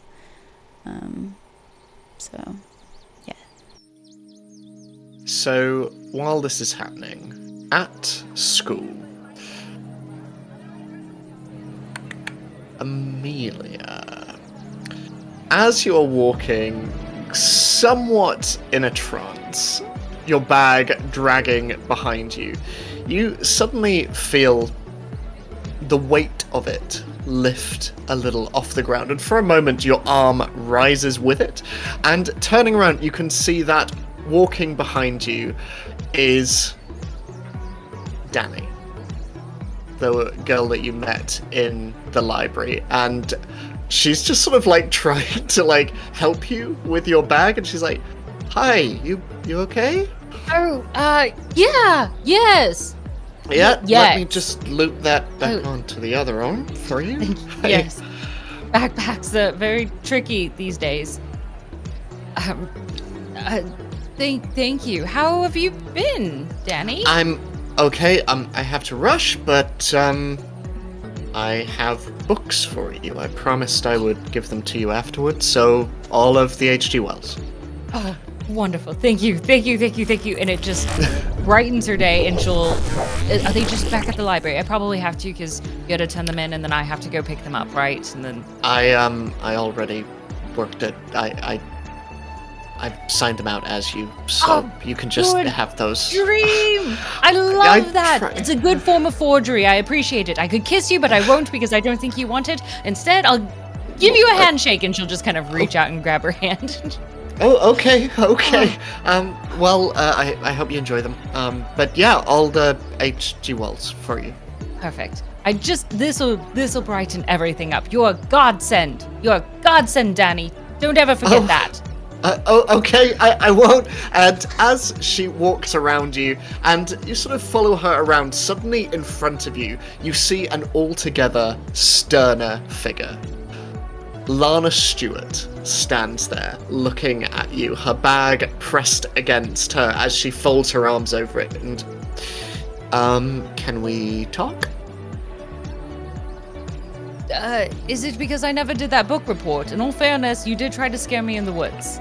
No, it's not, Is it the dinosaur? It's not alive anymore, you're fine. No, can you, come on, and she just grabs your arm and, come on, join me in the bathroom, and she just drags you through until you find yourself... Go to the bathroom together. I thought it would be more fun and not violent. No, not usual. Come on, and she just closes the door behind you as the muffled sounds of the corridor outside, and she just presses herself against the door a little, and just... No,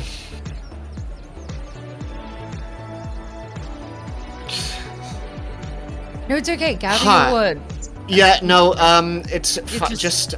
If you want, you can write it down, and she'll pull out a small notepad. It helps me quite a bit. In fact, I wish I had written some things down earlier. I feel like I'm missing so many details.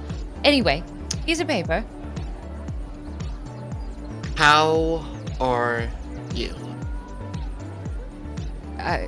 I'm here at school, and wait, why do you even care? No offense, but it's not exactly you've been one to really check up on me, and it's not like you've shown any concern before. Do you need something? Are you okay? I wanted to... Oh my god. And she sort of paces a little in front of the door, and I wanted to say sorry for the other night, and I would like to invite you to the Halloween party. Is somebody putting you up to this? Is this I would like to invite... No, and she just reaches into a bag and just slams some orange paper slips into your hand and just goes, I wanted to apologize. It wasn't cool what I did the other night, and so would you like free tickets to the Halloween dance on Monday?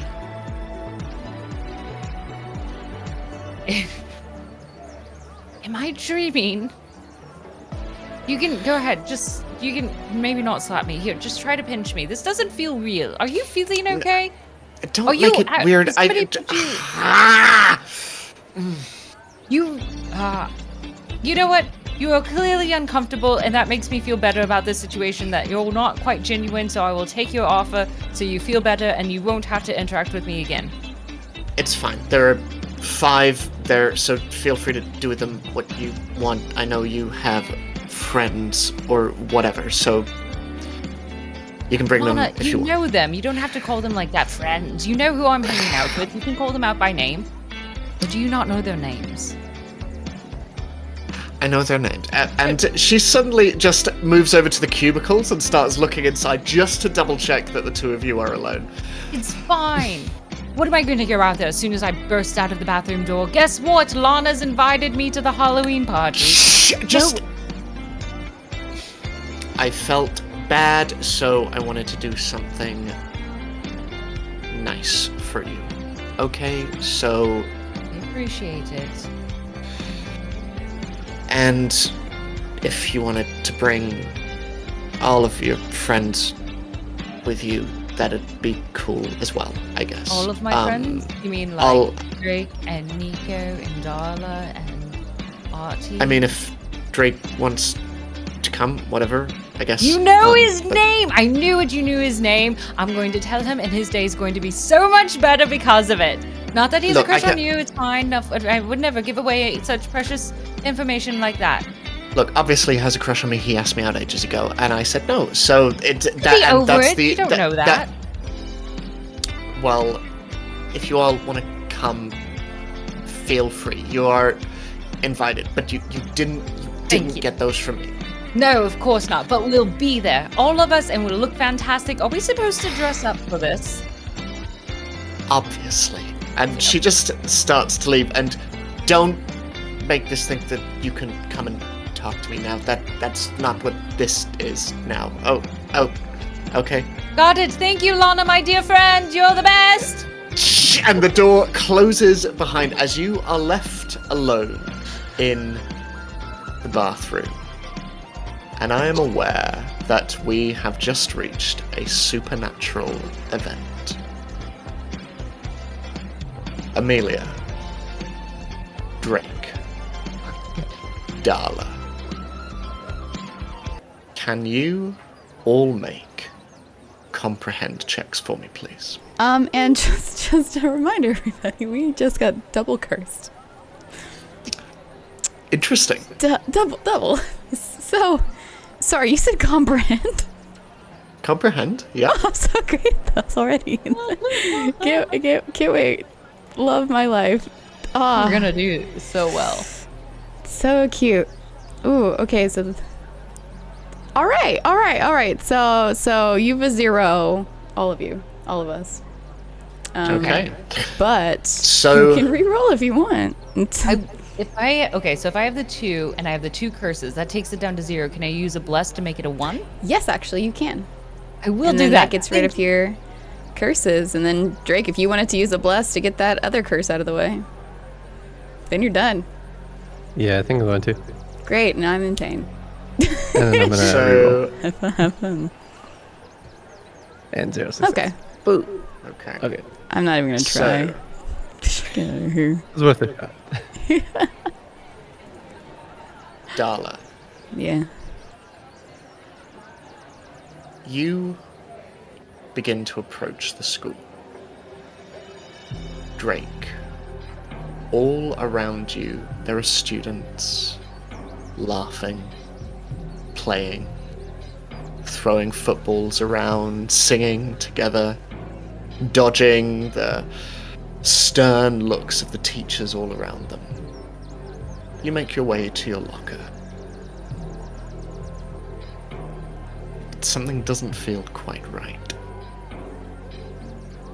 As Amelia stood inside the bathroom of Jenkins High on your own, you hear a rumbling behind you. And you turn and you see that the cubicle doors are slamming, almost in rhythm with one another against their frames. And you feel the tiled floor beneath begin to rumble. Amelia, for yourself, it is a familiar that you have not experienced before. Not living in California, but it is one that you have read many times. You know an earthquake when you feel it. And Drake, as you walk through, suddenly the lockers all around begin to shake. And everyone suddenly begins to murmur as they too notice it. The entire school begins to shake as you see belongings falling from the top of lockers and falling onto the ground. You can hear teachers turning around and go, okay, no one panic, everyone evacuate now, as everyone starts to file towards the exits. As all of you make body checks for me.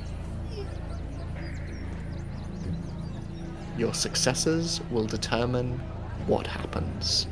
So if you would like to use blesses, now is the time. Hey chat, blesses could be nice.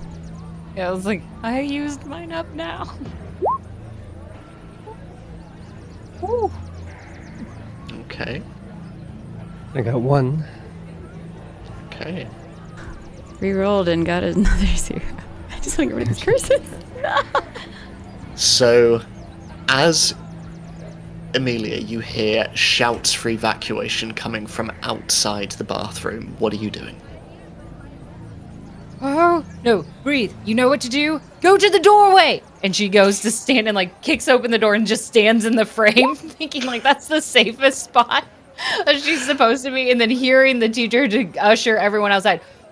Right, that's a better idea. And she will begin to kind of book it outside, but keep an eye out for any of her friends, including Danny, who might feel a little rattled in that space. And suddenly it's just like alert mode and she is focused and getting out of there. I'll say make a comprehend check to see who you see.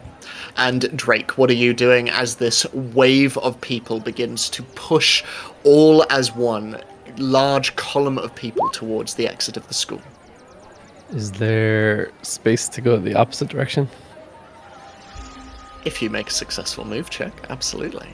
I'll say 2 successes in order to make your way through. As for you, Amelia, the sheer amount of people and your relatively diminutive size in comparison to them, you see no one that you recognize. She's like the height of everyone's shoulders. She sees nothing. Use my last bless to make that a 2. Okay, so where are you headed, Drake, as everyone begins to file through? I'm guessing everyone's going to the front of the school, They are, yes. where the flagpole is and everything. I'll go the opposite direction towards the field. Okay, sure thing. So you're headed out towards the football field. Yeah. Are you looking for anything in particular as you exit into the front, or rather the back of the school, and in front of you is the vast expanse of the football field? Looking for Amelia and Artie and Nico and Darla as I was leaving, but assuming that I'm not gonna see them until after. Okay, Everything's over. so I will say for the sake of this, you do not see them. You are so focused on moving through the crowd, and I will say with Amelia being as small as she is, and with Darla still being outside the school in the front, you move through until you are alone out the back of the school. Are you doing anything once you arrive there? Stepping away from anything that could fall on me. Okay. Get to an area where it's empty. And then just looking around to see that it's not just focused on the school and it's actually like a real earthquake. Make an investigate check for me.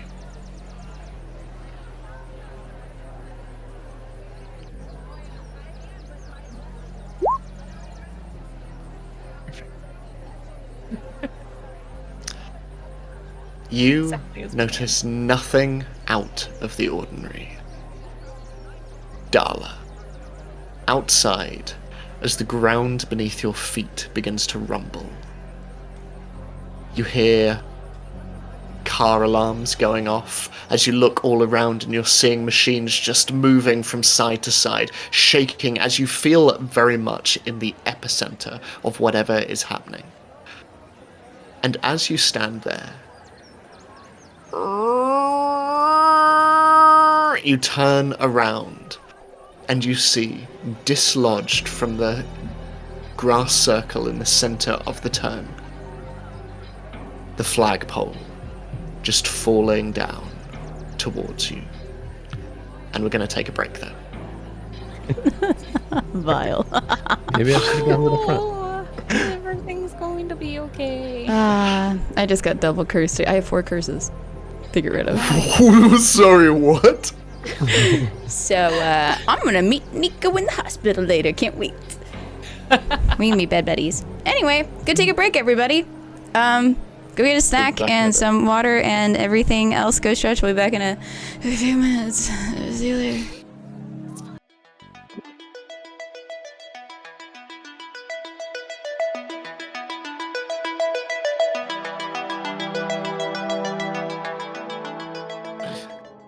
Darla, given your unsuccessful body check earlier,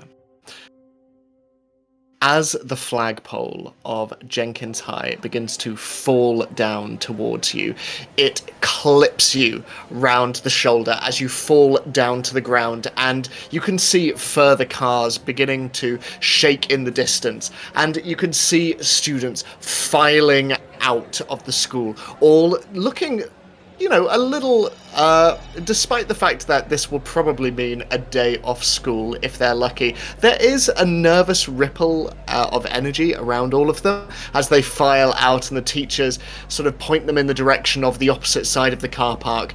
And I will say, Amelia, as everyone is descending the large sandstone steps, you see Darla and the flagpole on top of her shoulder. And I will say, Darla, that you are now injured, so a -1 to your rolls. And you can see a number of other teachers, Mrs. Sparrow included, seeing Darla and immediately making their way over towards her. What are you doing, Amelia? Drake! Darla! Nico! As she's trying to fish her way through this crowd, finding a familiar face somewhere. She just keeps shouting on that end. Did she happen to see Darla in that event? Did I hear that? So you do see Darla, but you see no sign of either Nico or Drake. Okay. As she makes her way over to Darla, she'll still keep screaming Nico, Drake, trying to attract more attention of her friends to come over to that space. Drake! Nico, we're headed over here! Darla's been injured! Just very loudly. And she'll approach. Are you okay? What happened? Darla's just standing there. Actually, she's not standing at this point. She's probably sitting on the ground, like cradling her shoulder. What do you think just happened? Oh my God, Amelia. Oh, are you okay? No. Do you want me to get Lana? She knows the first aid stuff. Your favorite person. As you say this, Mrs. Sparrow kneels down. Mrs. Sparrow kneels down next to the both of you, and oh my God, Darla, are you okay? Are you? No, it hurts. Are you hurt? But it's fine. Don't touch me. Okay. Can you move it? Probably. And she tries to move it, wincing because it probably very much hurts. I can say it's not broken, at least. Okay. Well, once this is all subsided, we'll get you some ice for it. Come on, can you stand? Yeah. She does. You know, I can help. Hop on over to my shoulder. Here. She's just looking at you. Amelia, don't touch me right now, please. You can use me as like a crutch. We're about the same height, so to make it easier than having Miss Sparrow, Where's and then Artie? she'll have to bend down and she'll have a bad back. She's older. What? It'll be better this way. Lean on me, I promise. I'm not going to let you down. It's not one of those weird trust fall things. It's just a normal friend helping friend. Come on. Okay. And she does. She's hurting. But you can see her looking around to everybody. Have you seen Artie? Is he okay? No, I haven't seen Artie or Nico. And I did run into Drake this morning, but I was kind of not paying attention. It was very rude of me. I feel awful, but my head's... Darla, I have so much I have to tell you. Also, we have tickets to the Halloween party. Yay. It'll be great. We can all go together, and we'll have to first take care of your foot. Maybe once we get inside, when we can get inside, we'll get you some ice, and it'll just... The swelling will go down quickly, I'm sure. It's my shoulder. Amelia. She says like she's holding her shoulder right now. Oh, my brain so jumbled. As you say this, you hear from the crowd, Darla! And you see Artie rushing out and pushing his way through everyone. And oh my God! Hi, what happened? Where's the flag? Yeah, I caught it. Oh, okay. Hi, Amelia. Hi. Is everyone else okay? How does the school look for everybody right now? Make a comprehend check for me. Sure. Get rid of these with me.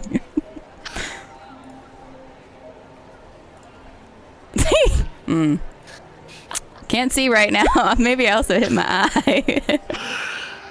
You do not see anything amiss with the school itself, but I will say that as Amelia, Darla, and Artie, you are walking away.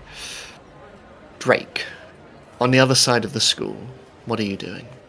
The ground all around is still shaking. I'll probably go around the school towards the front, but keeping my distance around the school to like not get too close. So if anything falls. Okay. I'll say as you're walking around, make a just general comprehend check for me. I'm just being very safe Okay. in this earthquake.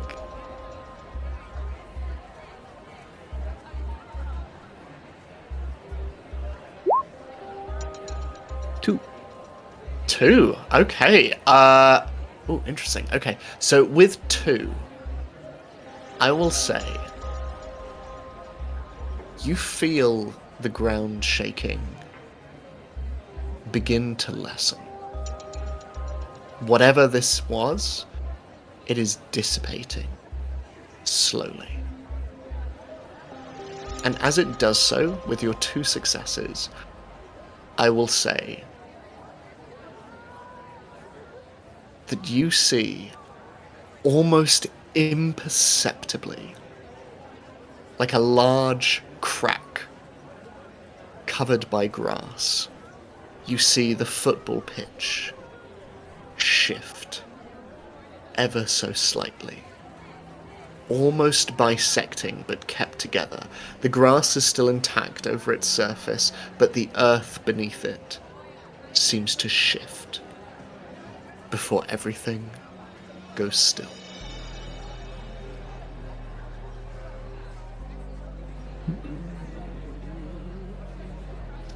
I'll go find the others.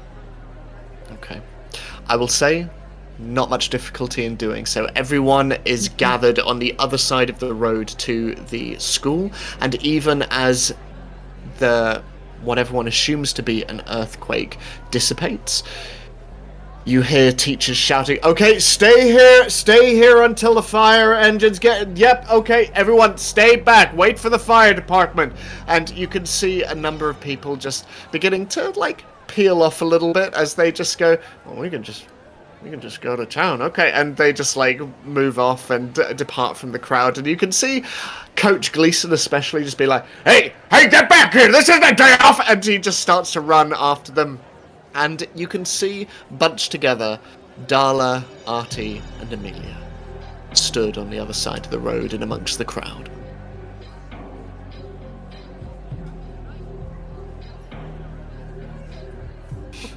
Oh, I see you!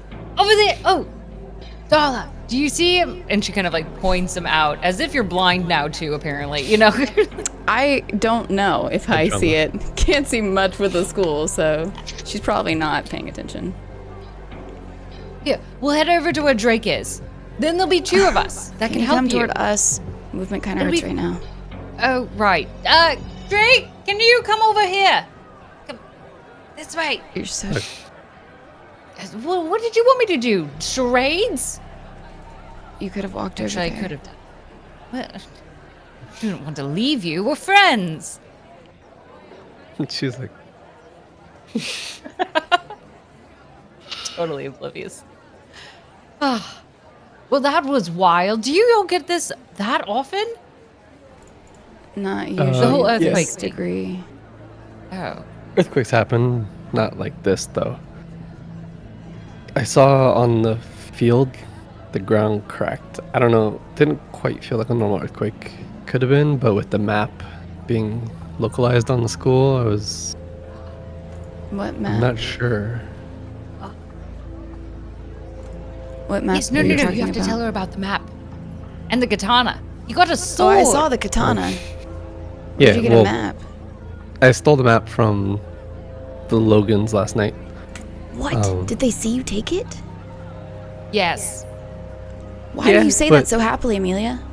It wasn't happy. It was very matter of fact. Yes. They definitely know. When we ran past you at the end of the whole invasion, Gotcha. Cool. it was because of the map. Oh, great. So they saw both of you. Maybe a little more than that. Not only did they see both of us, they identified both of us. They know exactly what we took, and I talked with her this morning. Also, I What? accidentally called her Darla. talked with her this Suddenly, morning? Darla like lets go of her arm and is just standing in front of. Artie kind of places himself in the middle and, maybe if we're gonna have this conversation, maybe I'm somewhere else. And he I was nods. trying to get you guys to come Yeah, over. thanks, Drake. I mean, does But anyone... Darla's injured. That's fine. I can walk now, real well. And she just starts walking ahead You to sure where you... Drake was. Yeah, come this way. I mean- Get away from. I mean, does anyone want a drink? We can maybe go to the diner. It's usually quiet there. We can chat more. Yes, that would be a great idea. She's not going to have, like, people listening in at the diner, right? Are they, like, that rich that they could have, like, spies in different areas? No, I'm crazy. Okay, never mind. Yeah, let's just go to the diner. No, it's very fair, actually. Oh. That doesn't sound bad. Also, I gotta sneak past the teachers first. I was going to ask, can everyone make a sneak check for me, please? I also think I'm the only one injured, so the teacher's looking at me.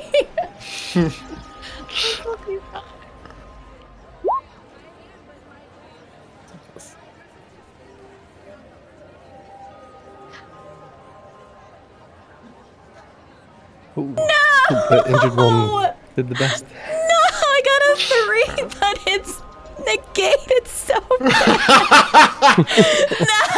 No. Okay. Okay, well, I get through my 3 of my 4 curses. You buttholes, whoever did that. So we have one success in total from Amelia. Okay, so Get out of here. Go, guys. that Leaves. has been noted. Is all I will say. You managed to make it away, albeit you don't know whether you have been noticed or not. But you make your way to the Amblin Diner, a very old-fashioned 50s-inspired diner with checkerboard flooring and red leather booths, and you walk in and you can see that Artie and Darla especially receive nods from the server behind the counter, and she indicates that she'll be over to you. But for the most part, you are left to your own devices as you slide into one of these booths. Darla slides into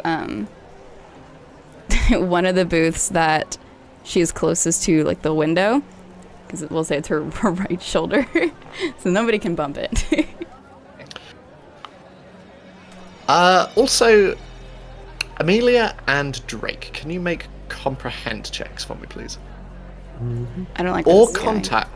contact checks, whichever you would rather. Comprehend, definitely. Okay. Boom. Ha! How with that many dice? So I will say, Drake, not so much you as you start to make your way towards the booth, but Amelia, you notice a slight awkwardness from Artie. Artie seems to be wondering how to position himself in this 4-person booth.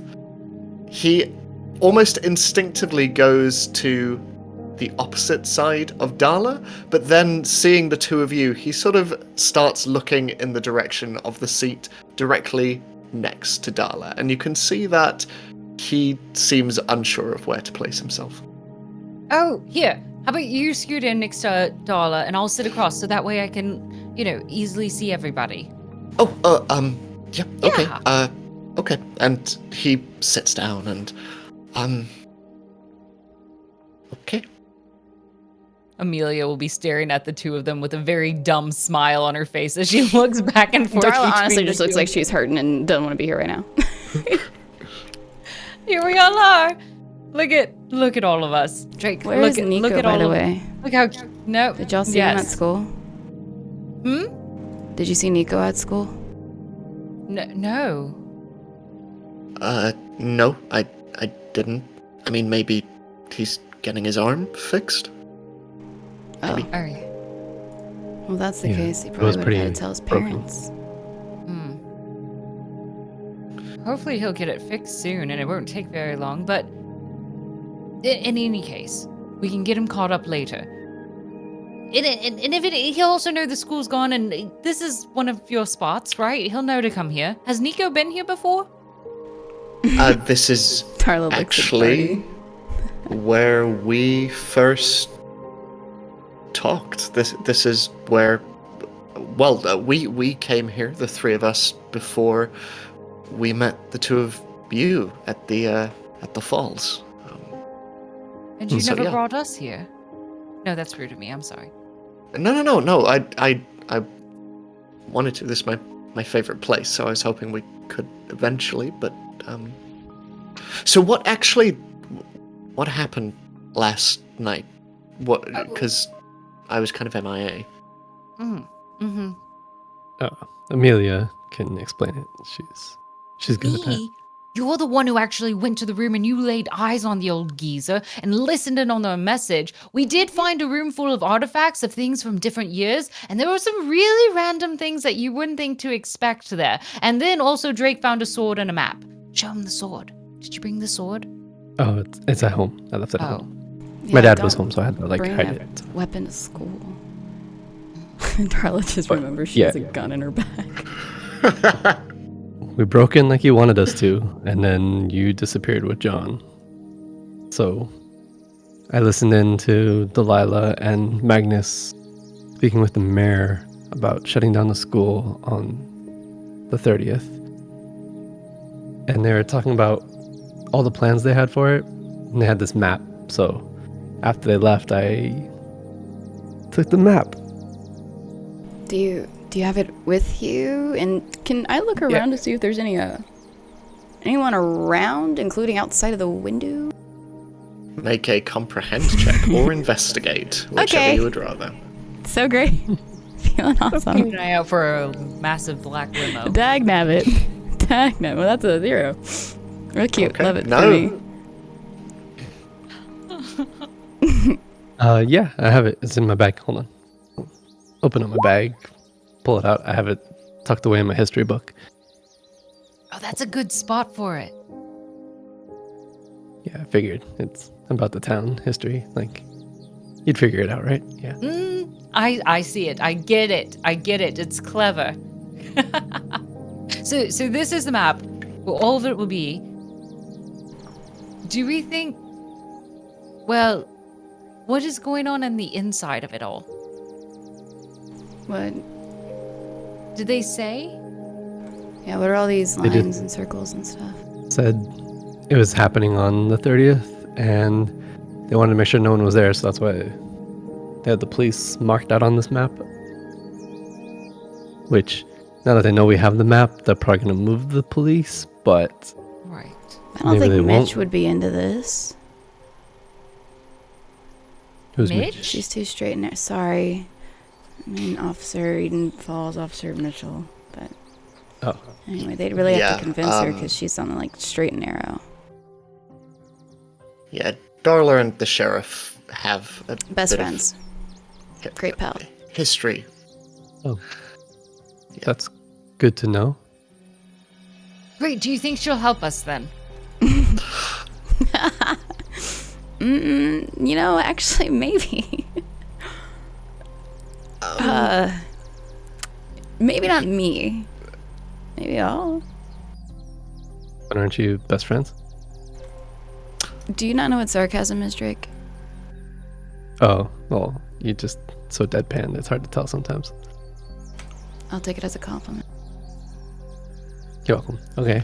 Well, So they don't want anyone getting into the school?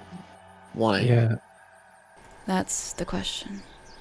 Unless you know the answer, Drake. Theory is, since they've been tracking all the time distortion things, probably going to be another one, but I don't know how they narrowed it down to specifically this weekend. Oh, yeah, the timing would be a little bit harder, but I imagine if they've got enough brain power behind it, they could calculate it. Kind of like how we calculated the actual location of when the next fissure would happen, and that's when the whole plane came from the sky and it came down and and kind of burned everything and ruined a lot of different things at that time. But that could be a possibility if they know it and if they feel so sure about it. Though, if they're really good at it, why weren't they able to find the other two? Because we were there first. But then again, no, I don't know. Either way, they think something's going to happen there, so we should probably also be there. And they think it's worth protecting. And I don't know why they're keeping it all a big secret. Though, maybe less of a secret? I've got good news and bad news. Which one do you want first? Give us the bad news. The bad news. They know exactly what we're doing. They know all of us that are involved, them being the Logans. And also, they think we're on the same side. Wait, did they say how? How what? How they know we're all involved? Obviously, they know me from last year. But... Probably that. And they know me, and they said, oh, your friend can keep the sword on the map. So, congratulations, Drake. That's what I meant from that, is that she knew that you had taken it. Also, apparently, it's worth a lot of money, so be careful with it, I guess. I don't know. In any case, she wants the pieces back that I took, and she thinks we're on the same side. So maybe if we propose we are on the same side, even if we aren't actually on the same side, maybe they'll just let us in. What did you take?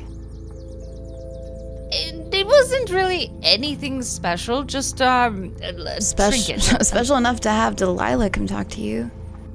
There's all that stuff that was in there, of all varieties. Some of it better than others, and it was old and kind of covered in oil or grease or something gross on it, and it was just like a little piece of metal. In all fairness, it matched the metal piece that I have, and the other metal piece that I found in Arthur. Where's Arthur, by the way? Together like a little puzzle piece. Good mention. You know what? How about we do a little game of show and tell? And she'll flip around her backpack, pull out the big book, and throw out the 3 metal pieces. See, you can tell they go together because they begin to spell a word out. And that's how you know they're more likely, even though, don't be deceived, that they visually look different, like they're from different times, they are quite fitting. Sure. What does that have? What are we gonna do with these? Well, I don't know, but apparently it's of great importance, and she wants one of them back. She knows I have one. She doesn't know that I have 2. At least I don't think that she knows that I have 2 at this point. So I know I have one, and, well, she knows I have one, and I have hers, so she knows I have 2, even though I have 3. Right. On that end... Okay, wait, is Amelia showing us all 3 of these? Yes. Darla's gonna hold out her left hand. Give me one of them. Drake, you take one of them. The more they're split apart, the better. Until we figure out a use for them, you don't want them all together. Well, here's the other thing. To make bad news worse, of sorts, well, they could be cursed items. She didn't use the word curse, but like in the proximity of it, it can hurt the people that does it, which in my mind says that's a curse. She sounds like a witch, but she's not the witch. At least the item is. And sending them back in time or through time or something is why that patriarch looked so, well, awful. Drake, you saw him, right? He looked pretty bad. Yeah, I thought he was going to die when he found me. Yeah, he's Exactly. like 200, but Darla's hand is still sitting there. Just, I don't care about curses. It's not the first time I've been called a witch. So, Well, but they just should be be split. careful. No. I know you said you don't care about curses, and I would normally say yes. Who cares, right? I was willing to follow in with Lana to the ghost thing because who cares, ghosts, right? But this particular curse, it's not good. It doesn't. It's going to cause a lot of pain. Don't rush. And she almost, you can kind of see her become a lot more fidgety with her fingers in this moment, picking up one of the bookmarks and flipping it over multiple times through her fingers. It's not something that's safe or something that you want, and you don't want to pass it along to others because it eats away at them. It takes part of them away, small pieces at a time, and then continually more, and you don't want that. And it was I who had the bookmark, but it wasn't me who was cursed. So know that the curse doesn't necessarily mean that you're the one that's going to be the one impacted. So you might be willing Amelia, to take on stop that consequence. talking. Dear God, you talk a lot in circles. What are you saying? It's not worth it. To split them up? To Well, we can protect split them you? up. I don't want. So I'm You already don't have to cursed. give them to anybody. I'm not gonna force you. We'll bury them or something like that. I don't care, but I don't think it's safe for everyone else to have to hold on to them. We can hide them in different spots, but I think it would be very dangerous for you and your families if you held on to them. As you say this, a shadow stretches across the table, and a note. Couple dollar bills just fall on the table, and a voice just says, "I've got this covered." And looking up, you see a fairly tall individual, muscled, locked hair, dark skin, and a black beard, and glasses. And the face, at first, does not look familiar. But can you all make comprehend checks for me, please? Or, no, I'll say contact. A contact check for me. Suck it both. Dang it. Who is this? So many dice. I'm... Hang on, I've got some die. I'm gonna roll for Artie. Someone here has roll to for that succeed. boy. He's got like a 600. That's right. That's right. Okay. Narratively, that's lovely. As you all look up at this stranger, Artie looks up. Nico? Hi, Artie. Is there room for one more? Who are you? Because Darla didn't What? hear that he found that he saw himself. Did the hospital We should- change you? No. We should talk, though. Hi. Drake? Darla? And you are Amelia, yes? Uh-huh. Raven? Yes. And Got old. you are... Yes. You can drink it in for a little bit. My younger self keeps reminding me how cool I look, so... Darla So you were scoots like- over as far as she can without touching her shoulder to the window and like pulls on Artie's sleeve, like, move over. Artie does, and as three find themselves on this bench, you and Artie are very close together, especially considering just quite how surprisingly wide adult Nico is, as he just sits down and folds his arms on the table. Nico's okay. I've just been to see him at the hospital. His Wait, family are okay. are you from the future? Yes, I am. Like You're Arthur? like Arthur. Yes, I am. Do you know Why are you just walking where... into the hospital? Why aren't you? Isn't that weird? Isn't that dangerous?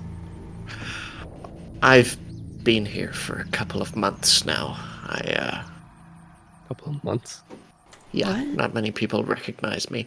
And he tells you everything. He goes from the beginning, how he arrived in Eden Falls in April, how he researched the blackouts around Eden Falls, how he surmised this must be the cause of this must be the black box that he and Arthur created in the future. How he and Arthur had made the black box for a battery to power a time machine, and how they had turned it on preemptively too soon.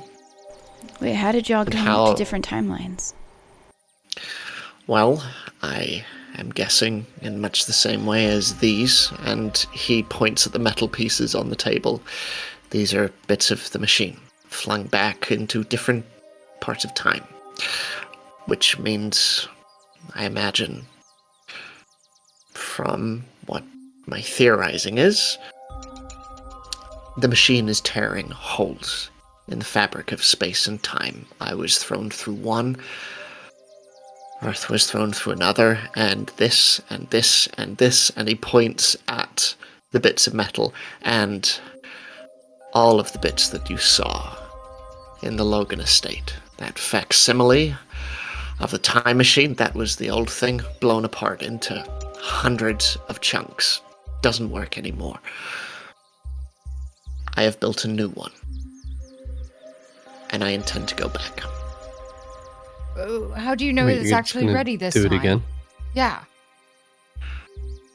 Because this time, truth be told, I don't know. But I also know that we don't have time. We Are you have gonna take until Arthur Sunday. with you? If you can help me find him. You can't find him either? I've been looking for him. I can't find him at the moment, but I haven't checked today. I've been with Nico, but look, Nico and I have been talking. Extensively talking. It's very, very nice to be speaking with someone who is so innately on your wavelength. And he turns to Artie, and I'm sure you'll understand. And Artie goes, yeah, actually, I do know exactly what you mean. Okay, lovely. So I need something to power my machine. Something is coming. This Sunday, underneath Jenkins High, there will be another time fissure opening up, bigger than all of the rest. I don't know what effect that is going to have, but unless we do something to stop it, they're going to keep on growing, they're going to keep on spreading, they're going to keep on manifesting.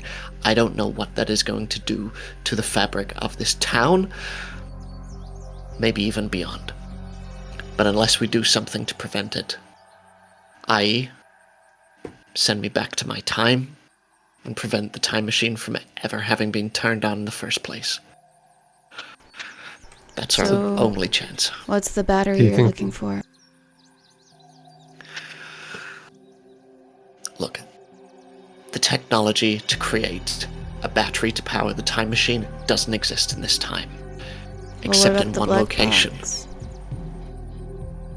That was Nico's thought as well. But that's in the loop. Yes, it is. So we That's need to get you heavily into the guarded. loop. Yes, he points at you, Amelia.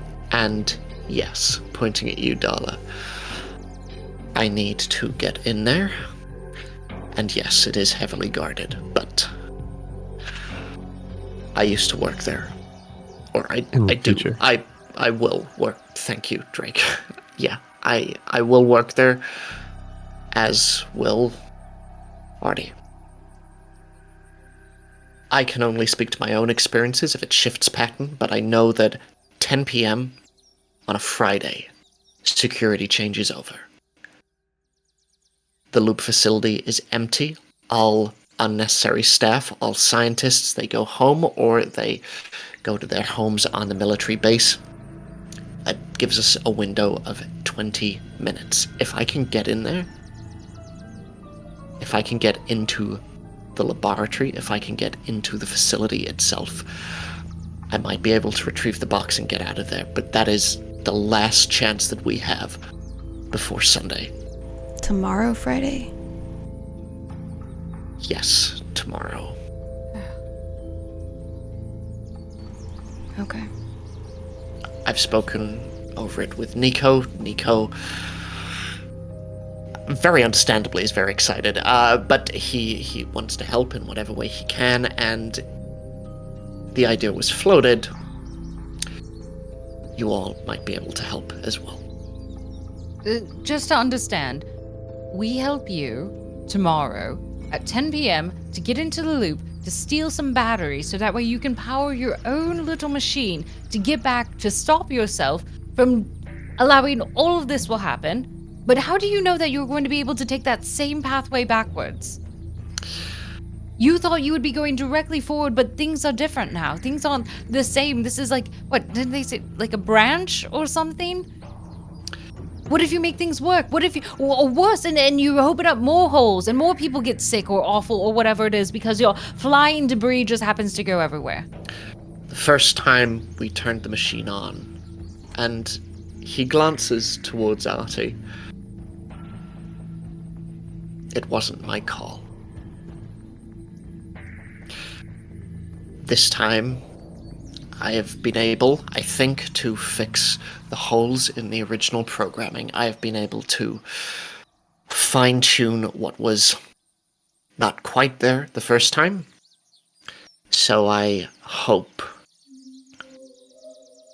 I trust, this time it will work, because it has to. Why was it even made the first time? What were you coming back for? It was just meant to be a test. But why?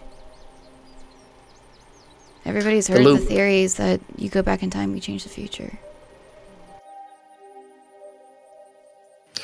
The loop has been working on time travel long before Nico, myself, and Artie eventually go on to work there.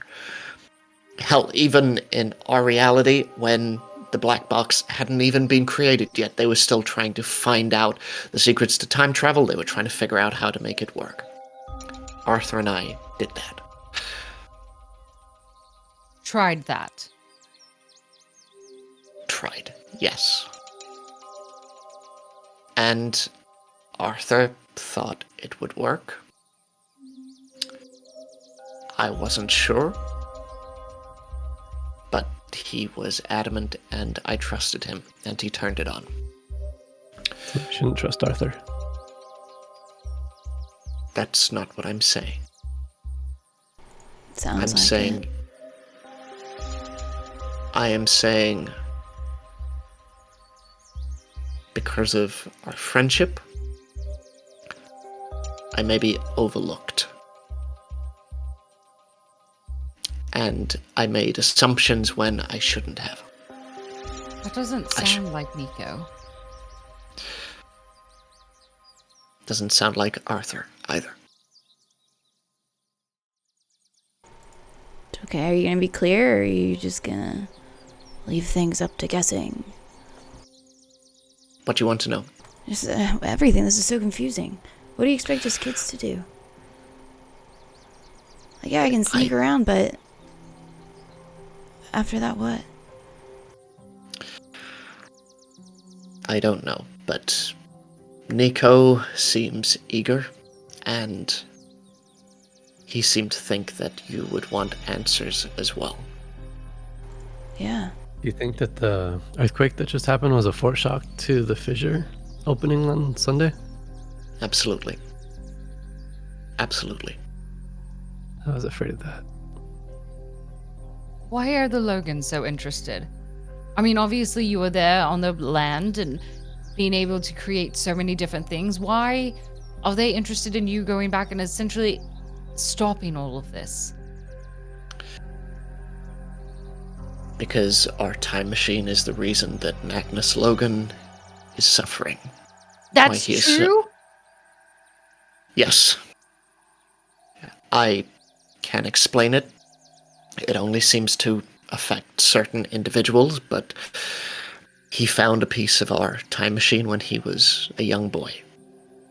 And he was fascinated by it. He kept finding different pieces around Eden Falls. He became a collector. Kept noticing anomalies, things appearing where they shouldn't. And it broke him down. Like an advanced form of aging, illness. And all I can say is, Amelia, I'm sorry. What's wrong with Amelia? So it's my fault because I kept that piece. What's your fault? What are you talking about? You just found those. Not this one. And she'll kind of slide out that middle piece. That one I've had for a while. That's the one I had right before June got sick. Who's June? The person I cursed. She's my sister. Not your fault. I'm the villain in all of that. I guess I really am her Captain Hook. No, don't. her You can't blame Tinkerbell. yourself for things. I brought it around her. It's a strange That doesn't mean that it's your fault. alien object. I should have known. Well, it's probably contaminated. It could have had anything. Maybe it wasn't a time machine, but it could have been something from any other awful, venomous, terrible things. It could have had a disease on it. It's You couldn't have shrapnel. It known. could have. It was a piece of metal. What do you assume it's from the future? From another planet? I didn't know, and that's the problem. I brought his back fault, home not something yours. that I didn't know what it was, and I brought back an unknown danger. And all this time, I thought I was working towards the solution, and the entire time I just kept that. Darla Stupid. slams her hands on the table. It is not your fault, Amelia. You can't do that to yourself. Do not ever blame yourself for things that happen, especially to people you love, when you're trying to do something good. Don't do that. I know how it feels.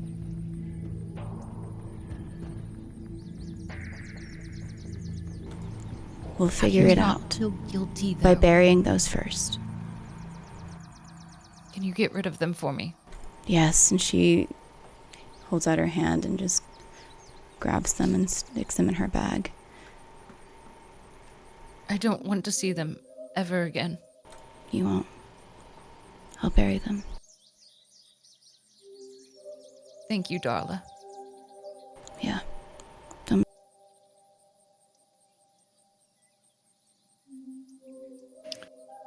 Adult Nico just sits there watching, and he hangs his head a little bit before looking up at all of you. Amelia, Yes. you asked about the Logans. They want me to help. They want me to undo this to help Magnus. And that I will want to help do the too. same. I hope so. But the only way I can see it undoing it is if you unwrite time. So then none of this would have happened. It hasn't happened, but imagine, and he takes a cup and just drops it on the floor, and it smashes into two pieces. And he gets a little bit of a discerning look from the server at the bar, and he goes, I'll pay. And he reaches down and picks up the two pieces of the cup. This is the timeline. Fractured. We are attempting to put it back together. But this, on the right, this is our original timeline. This is the timeline that has been created with the black box having been sent back. You have lived a totally different past than we have lived. Now, we can put it back together. And he presses the two halves. And we fix it. But they are still two separate pieces, distinct. And you see the crack running through the center. No matter how much we fix this, this will still remain a distinct piece, separate from this. I believe that we won't be rewriting anything. We will simply be... We have created a new branch. So a our new future won't be reality. your future. No. You can right your wrong. But hopefully we can prevent at least some of what has been left in our wake. I'm in.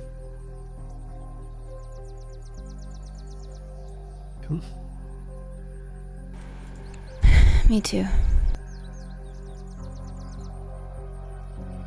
Okay. Well, Nico, your Nico, will be in touch. But the plan is the loop tomorrow, Friday the 28th. We get the black box. 10 p.m.?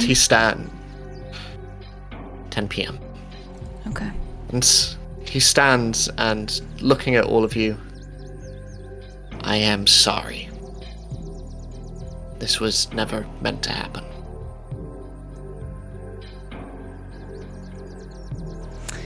Well, it has, so don't apologize. Let's just fix it. Artie? And Artie almost instinctively goes to salute, and then not entirely sure why he's doing it, but you watch as adult Nico exits the diner, and the bell ding-a-ling-ling, just echoes out, leaving the four of you alone.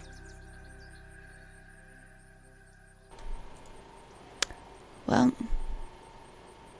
we need to find Arthur. The fact that he's missing and even future Nico can't find him is a problem. Mm-hmm. He can't stay here. No.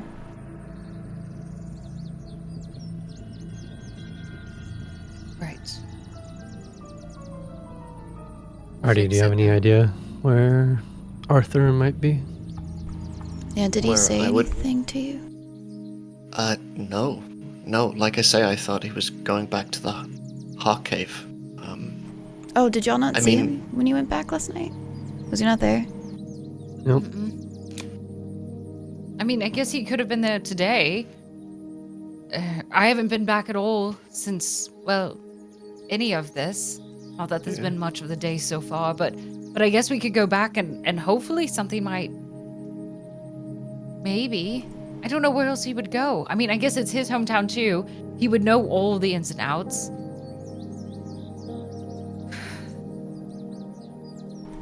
Mom, doesn't hurt to try, I guess. Should ask Mr. Jenkins if he knows anything. You know Mr. Jenkins? I met him this morning. Or ran into him this morning. Where? He doesn't come to town much. I was out in the woods. I was on a walk. It's a weird Other place thing. to walk. Yeah. Especially crawling with, fissures and ARPA and whatever, Drake. Live your life. Yeah, we can ask him. He was worried about you, so you might want to call him He's too. always worried about me. He's an old hoot. But yeah. Oh, wait, Artie, he shot you? I completely forgot. Oh, yeah, so about that. And he starts to tell you the story as we are going to move into whatever the three of you would like to do over the next day until the evening of tomorrow. I am happy for you to call upon any interactions you would like to have, anything you would like to do to prepare for the loop, but it is entirely in your hands, whatever you want to do over the rest of this day, and indeed all of tomorrow. So, I am going to start with Amelia. She is going to go Halloween shopping. I know that feels a little silly, but she wants to kind of let her thoughts simmer a little bit. So she figures just getting some of these tasks done out of the way might be the easiest thing to do. She'll go through, look at all the different options, try to find our Peter Pan themed options, some pair of wings, a cute green dress, tiny slippers that she can glue pom-poms on. And she'll see a pirate costume.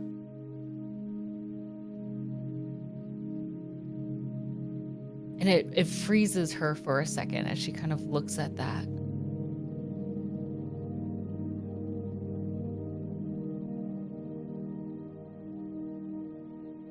Maybe not this year.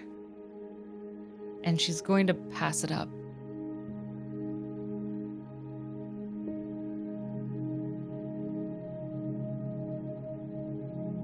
I don't think I want to be a part of that story right now.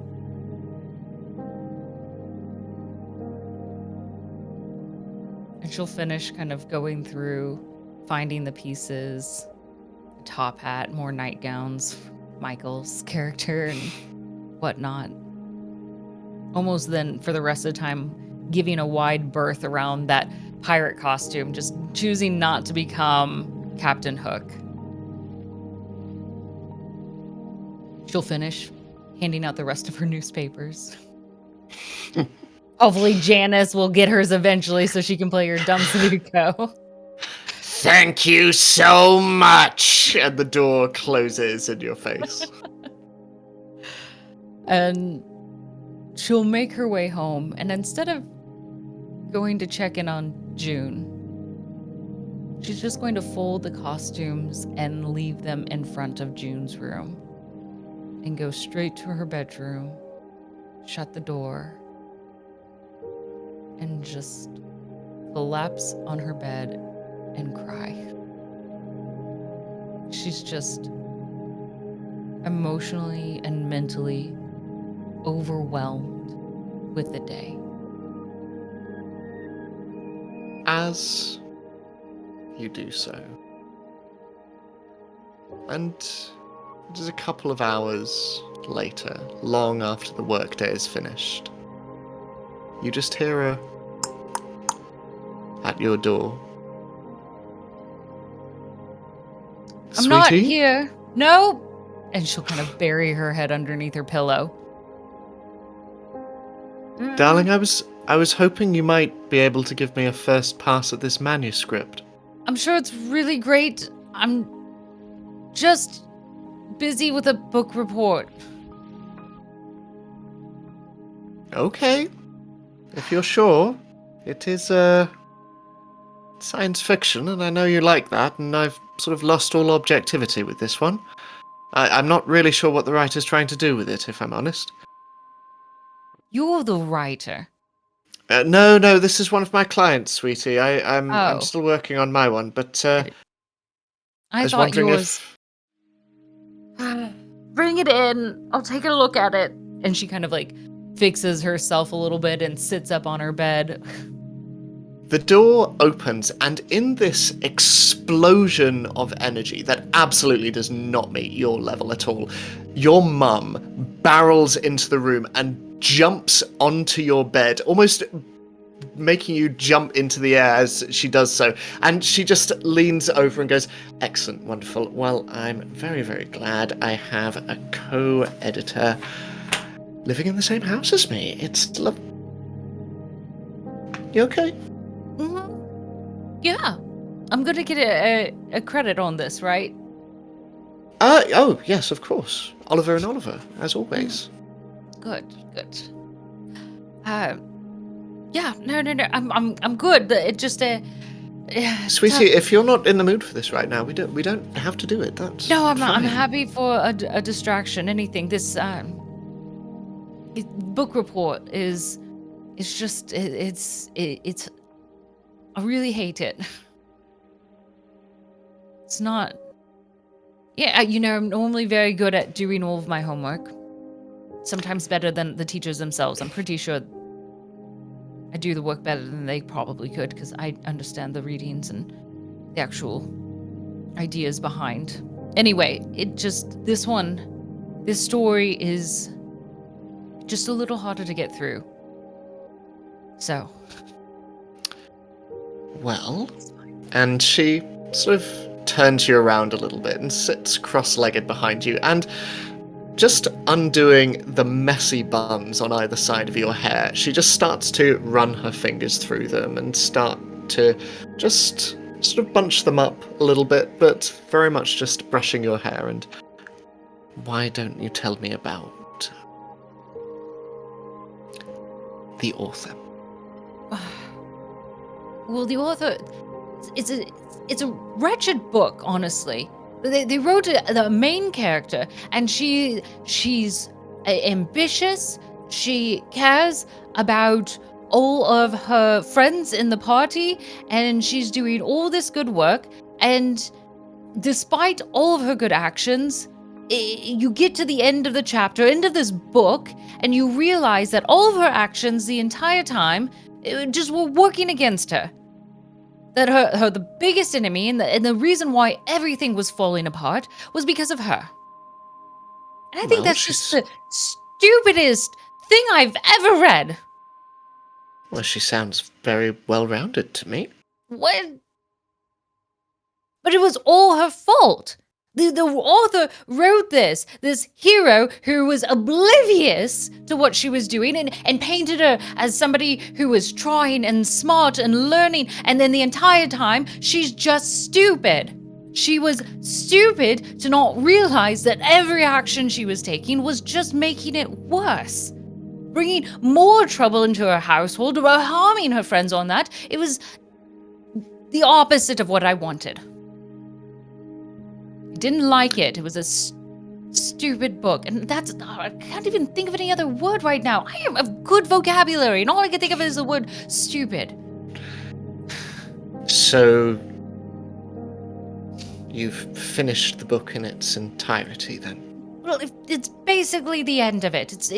It feels that where else does it go from there? She fixes it all, I guess, hopefully. I don't know. That's the dream of it all, but it wouldn't even be necessary to have some sort of ending chapter if she had more awareness at the beginning. I don't like stupid characters. They're not interesting. But they're honest. All of it on their own. They're true to life, though, aren't they? Apparently, much more true than I'd like to admit.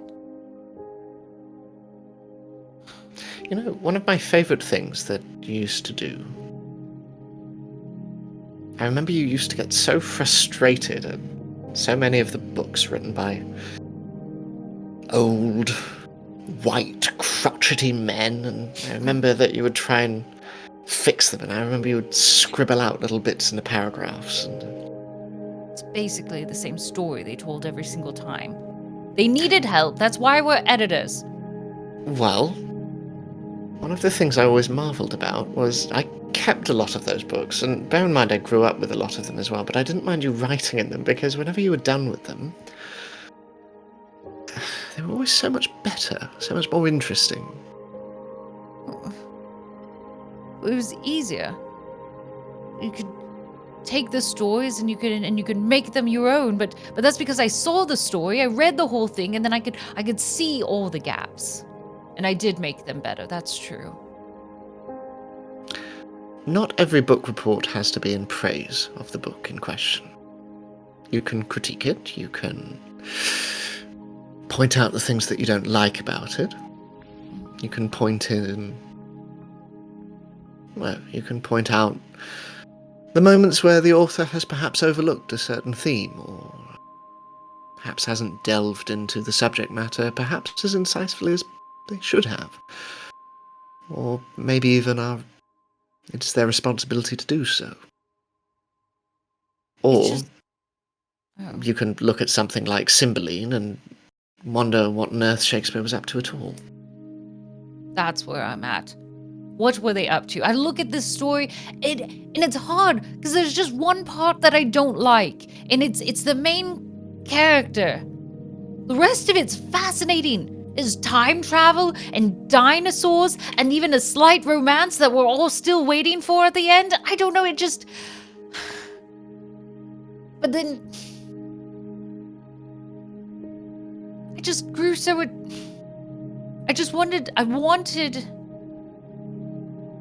I wanted her to be better.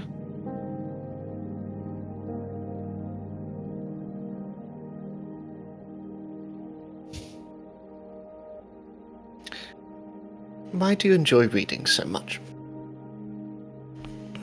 Well, I mean, they give us worlds we've never seen and stories that we'll never get to live, and experiences and relationships and memories that we could never experience alone in our lifetime. But don't we? I've never been to space, but I know exactly what it feels like, because Asimov has told me so.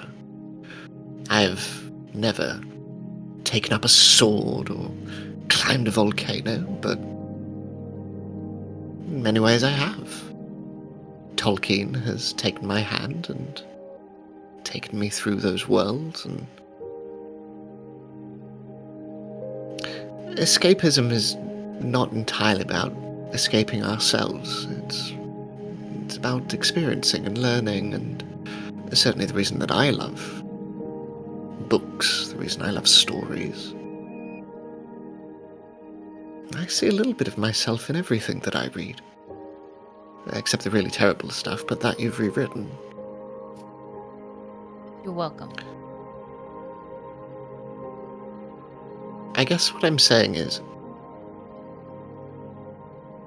it's all right, Amelia, to see the parts of yourself in a character, good, bad also. They teach us something about ourselves. And this character, for all of the flaws that you might feel she has, the writer clearly cared enough to bring her into this world and to write her story, and if you don't think it's over yet, then by God, give it a wonderful epilogue. Or a sequel. I'd like to see you write more. A trilogy. 2 more books. All right. Amelia? I love you very much. But you have got to get out of that head of yours. And she just tackles you down to the bed and starts to smother you with pillows.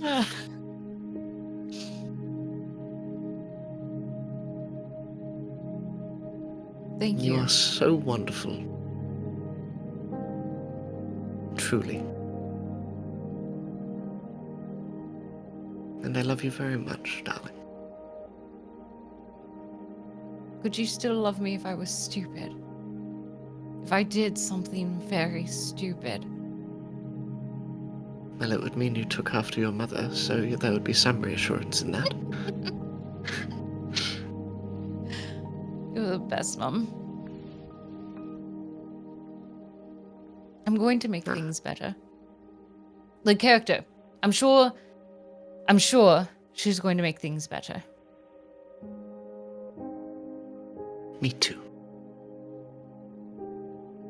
Now, your father has threatened us with soup. Would you like to help me rummage around for some salt? Yes, please. God, anything. And I'll leave that there for you. And she points at the manuscript on the bed. It's rough around the edges, but I would appreciate some input. Woo! Is it worth all these pages, or do they really just need someone to chop this up? Let's talk about it over dinner, darling.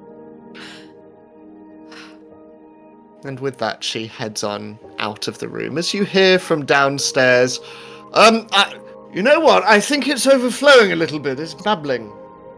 Hang on! And you hear your mother and your father downstairs. As Drake, is there anything that you want to do, any interactions that you want to have, either with your fellow players or anything you wish to do on your own? I think after the diner, I'll have just left everyone, make sure Amelia is okay, but knowing that she's not, but don't want to overstep. And then say, I guess I'll get everything ready for tomorrow and head home. And then at home, put on a front, sort of, when I see my dad. To be like, everything's Okay. fine, everything's normal. Can you make a ask him if he wants to watch contact a movie. or a contact that? or a charm check for me? See, what do I have more of? Contact.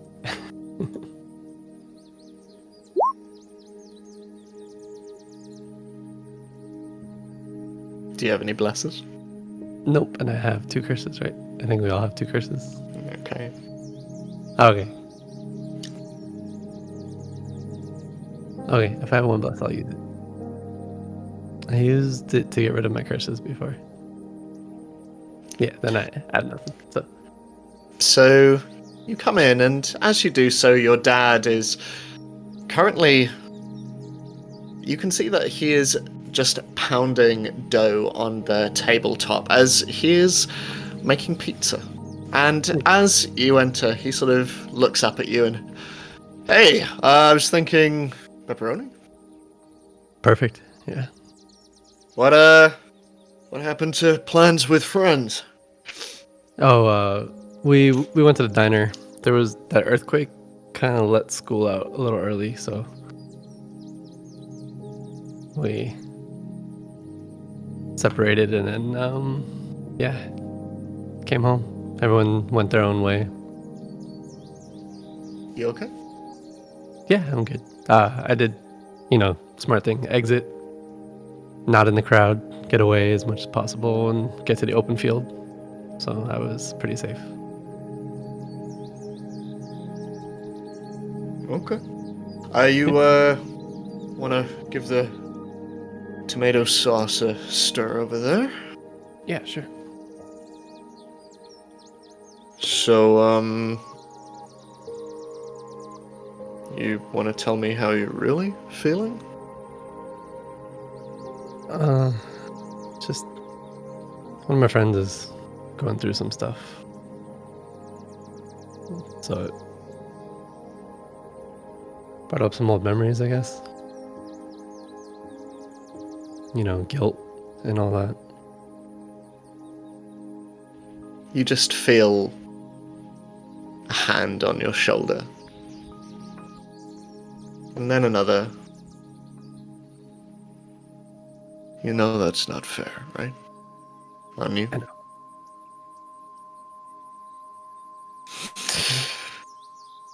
I get it, though.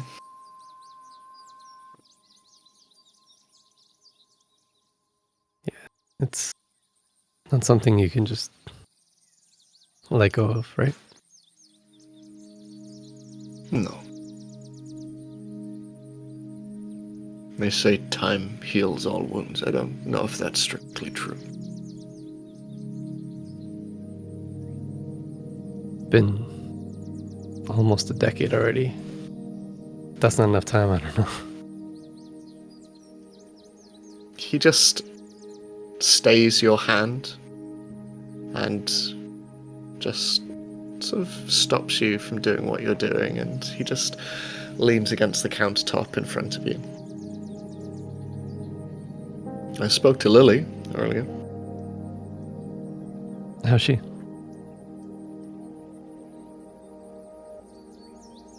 She said she talked to you. Talked about Mom.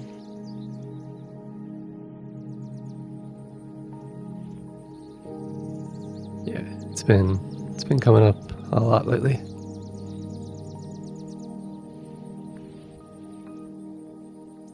These friends of yours helping? A little bit. They're also kind of why it's been coming up, so I don't know. But it's better than running away, I guess. True.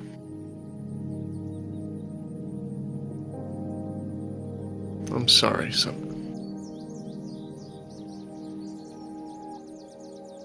Not your fault.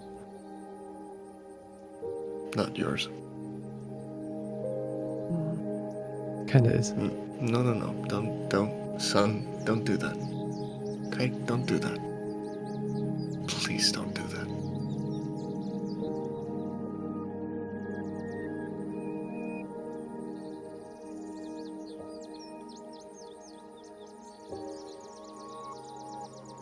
I'll just grab my dad and hug him. He holds you and just...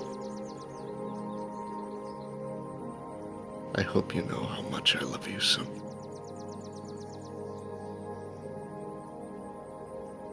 And she know. did too. I know. He just runs his hand through your hair and just holds you tight. As Darla. What do you do? Yeah. So after everybody kind of disperses from the diner, Darla would need to walk home or toward home. I'm assuming by this time it's getting close to when school would have been out normally. Yeah. And ask Artie to walk with her so she could apologize. So she... Sorry about not being there this morning. I fully intended. I didn't mean to.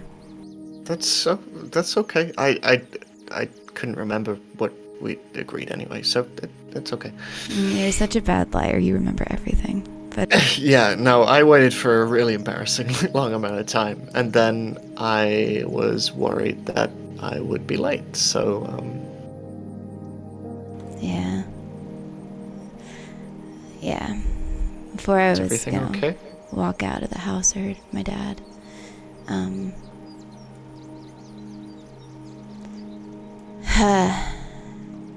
Yeah. No. Is the usual, but first time I talked to him for a minute.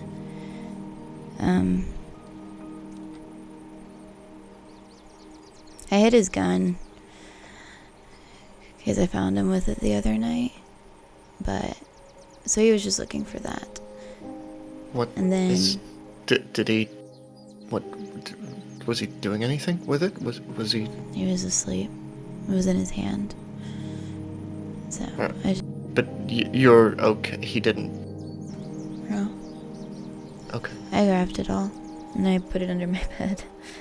But he was looking for it all, so he got angry, like usual. But I went out there and yeah, he just kind of broke down.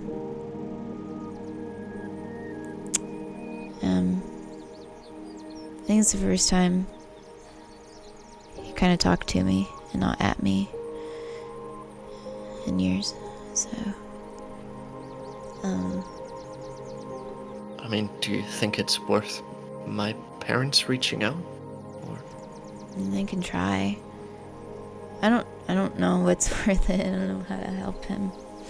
You can't help people that don't want to help themselves. So, but he's just sensitive right now because of tomorrow. How are you feeling about tomorrow? I'm okay.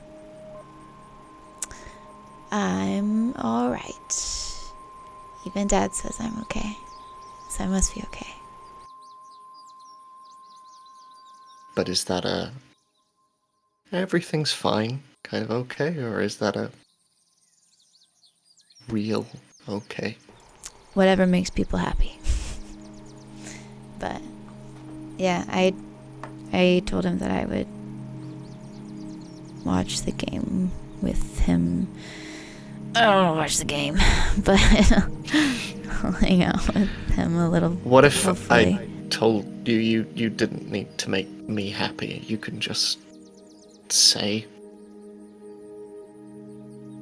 If you're not okay, that's fine.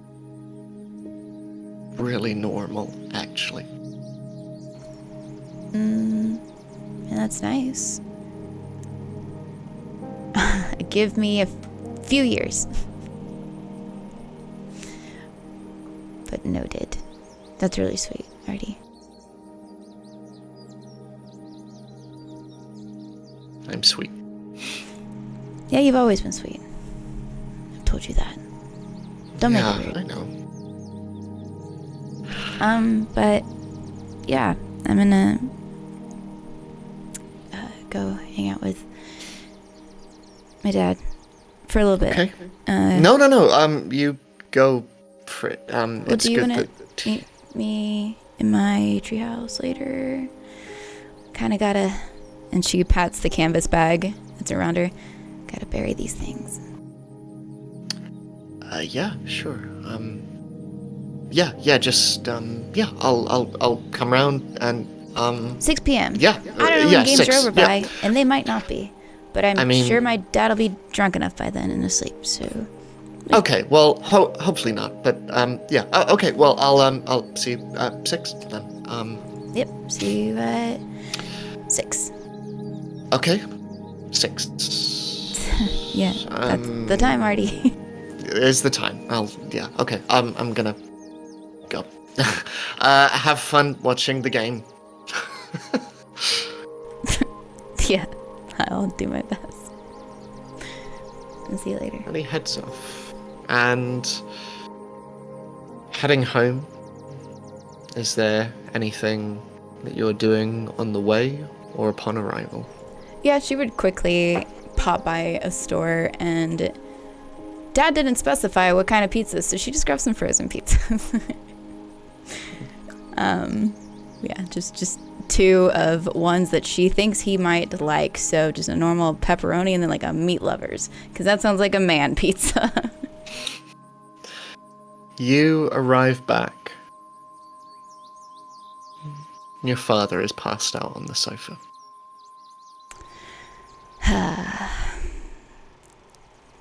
Going into the kitchen and just kind of putting these pizzas in the freezer.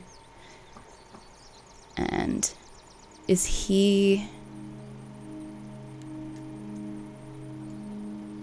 Does he seem like he's sleeping like a rock? Seems to be, when you check, and you can also smell from his breath. He's been drinking.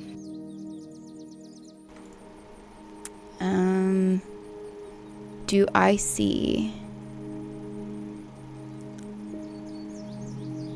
any visible cans and or bottles? I would say that you can see what looks to be a freshly bought 8-pack that is next to him. He's sort of around 6, 7 deep. What's the material? They're just tins. Aluminum. Okay.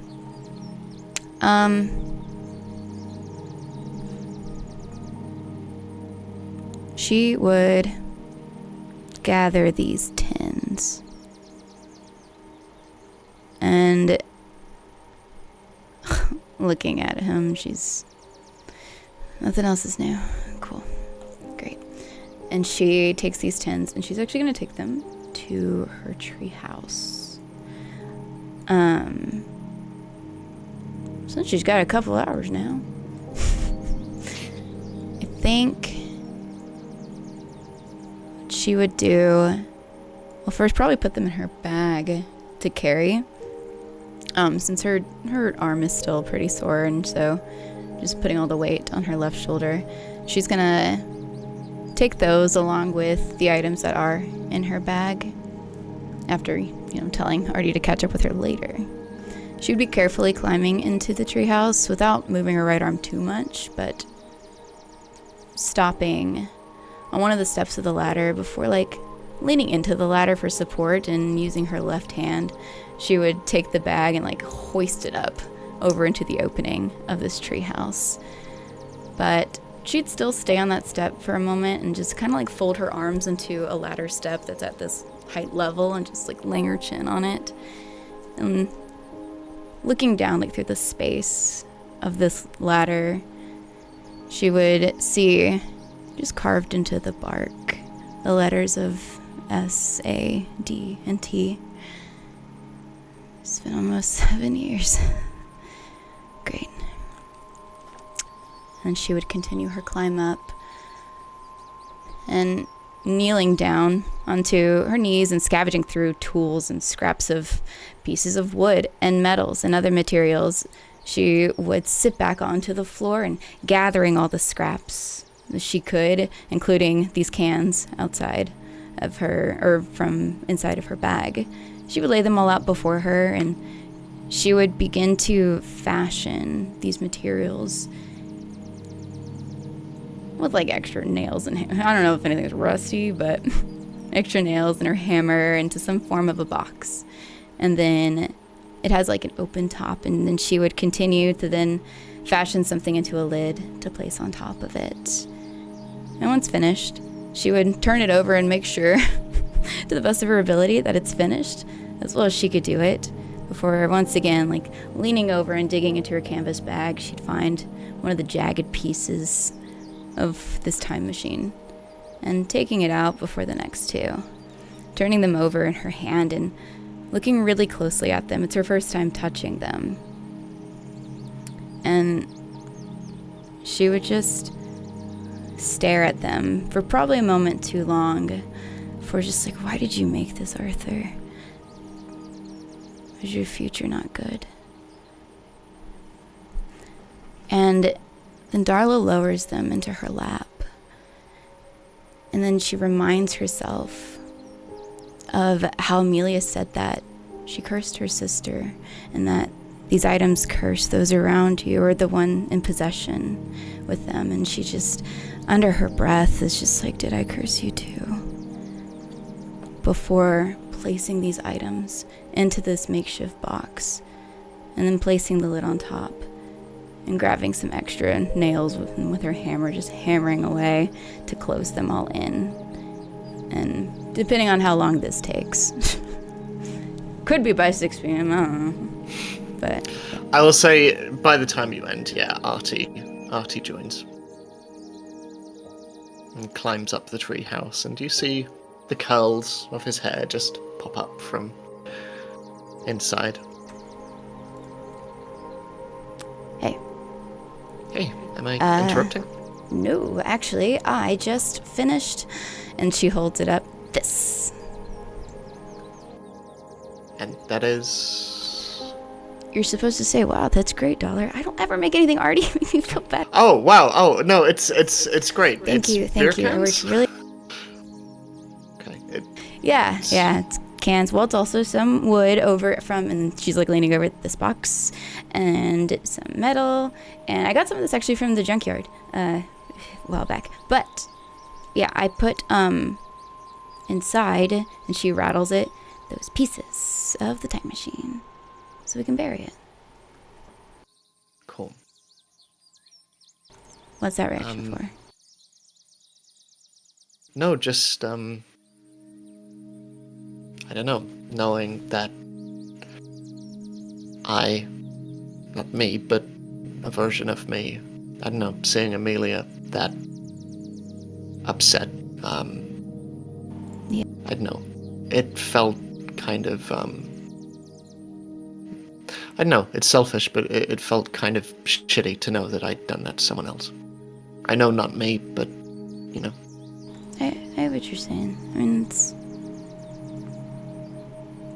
gotta be weird. But yeah? I hope you know it's not you, and keep reminding yourself that.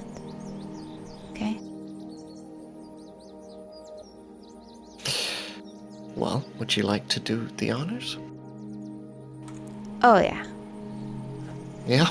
Yeah. And she, I don't know how far she's gonna walk yet, but she grabs a shovel. But it's not a big shovel, it's like a little garden tool shovel. Like a trowel. Yeah, sure. That makes more sense. But it's got a wooden handle. It's actually very rusty, but the wooden handle, it's got engraved into it AO, and it was her mom's.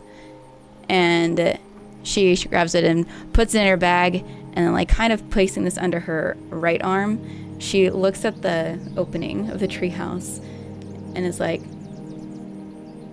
yeah, I can't climb down that holding this with my arm. So, okay, and then she's going to take it and hand it to him. Can you take this down for me, please? Or I can throw it. Of course. Pretty sure I made this. No. It's, no, it's okay. I've got it. Not that I don't trust your crafting, but, I got it. It's okay. I don't trust my crafting. And he takes it down, and for expediency's sake, where do you bury them? I think, actually now thinking about it, Darla,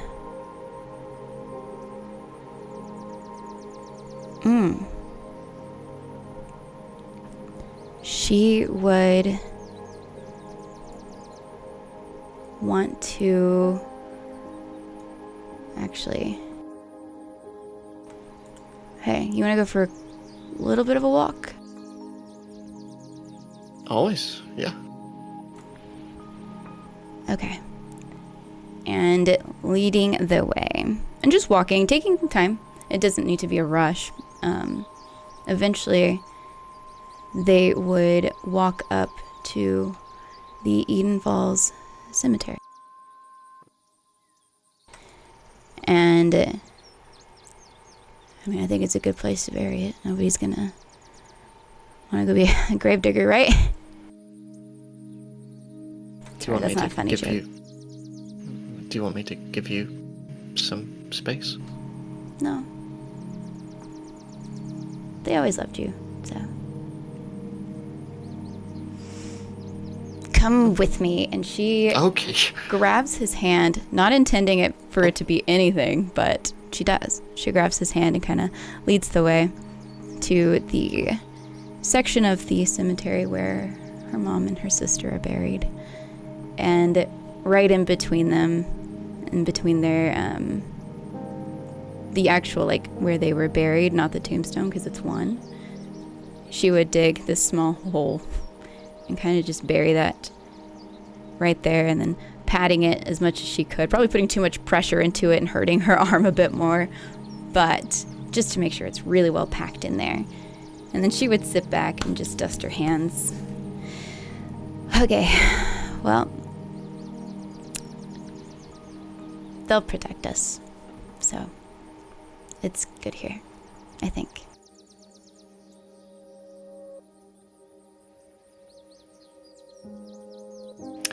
And Artie turns towards the gravestone and just... It's nice to see you both again.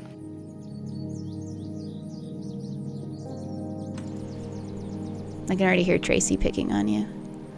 Yeah. You know, she'd be 14 now. Isn't that wild? She would have been in high school with us. They wouldn't have coped. She is great. But, yeah, might as well come see them today, since who knows what tomorrow will bring. Tomorrow's a new day. Yeah, I think so. I hope so. I'd hate for it to be the same. I mean, who knows? With everything that's happening now. Yeah. All right. Well, thank you for coming. Appreciate it. And carrying the box. I'm just glorified muscle. Yeah, you know, somebody's got to take over my job soon. Woof. My arm's getting tired. Okay, slow down, Hercules. So, what do you want to do now? Well, it's very late. Artie King has school tomorrow.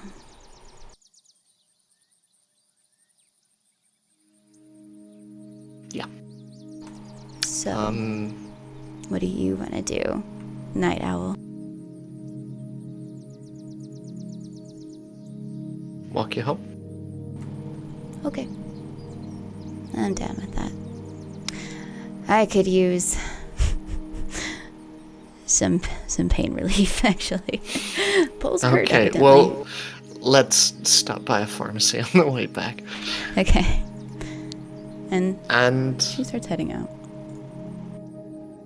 you both walk off.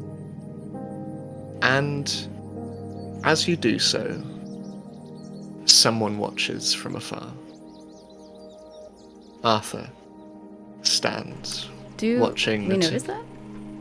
You do not. Oof. No.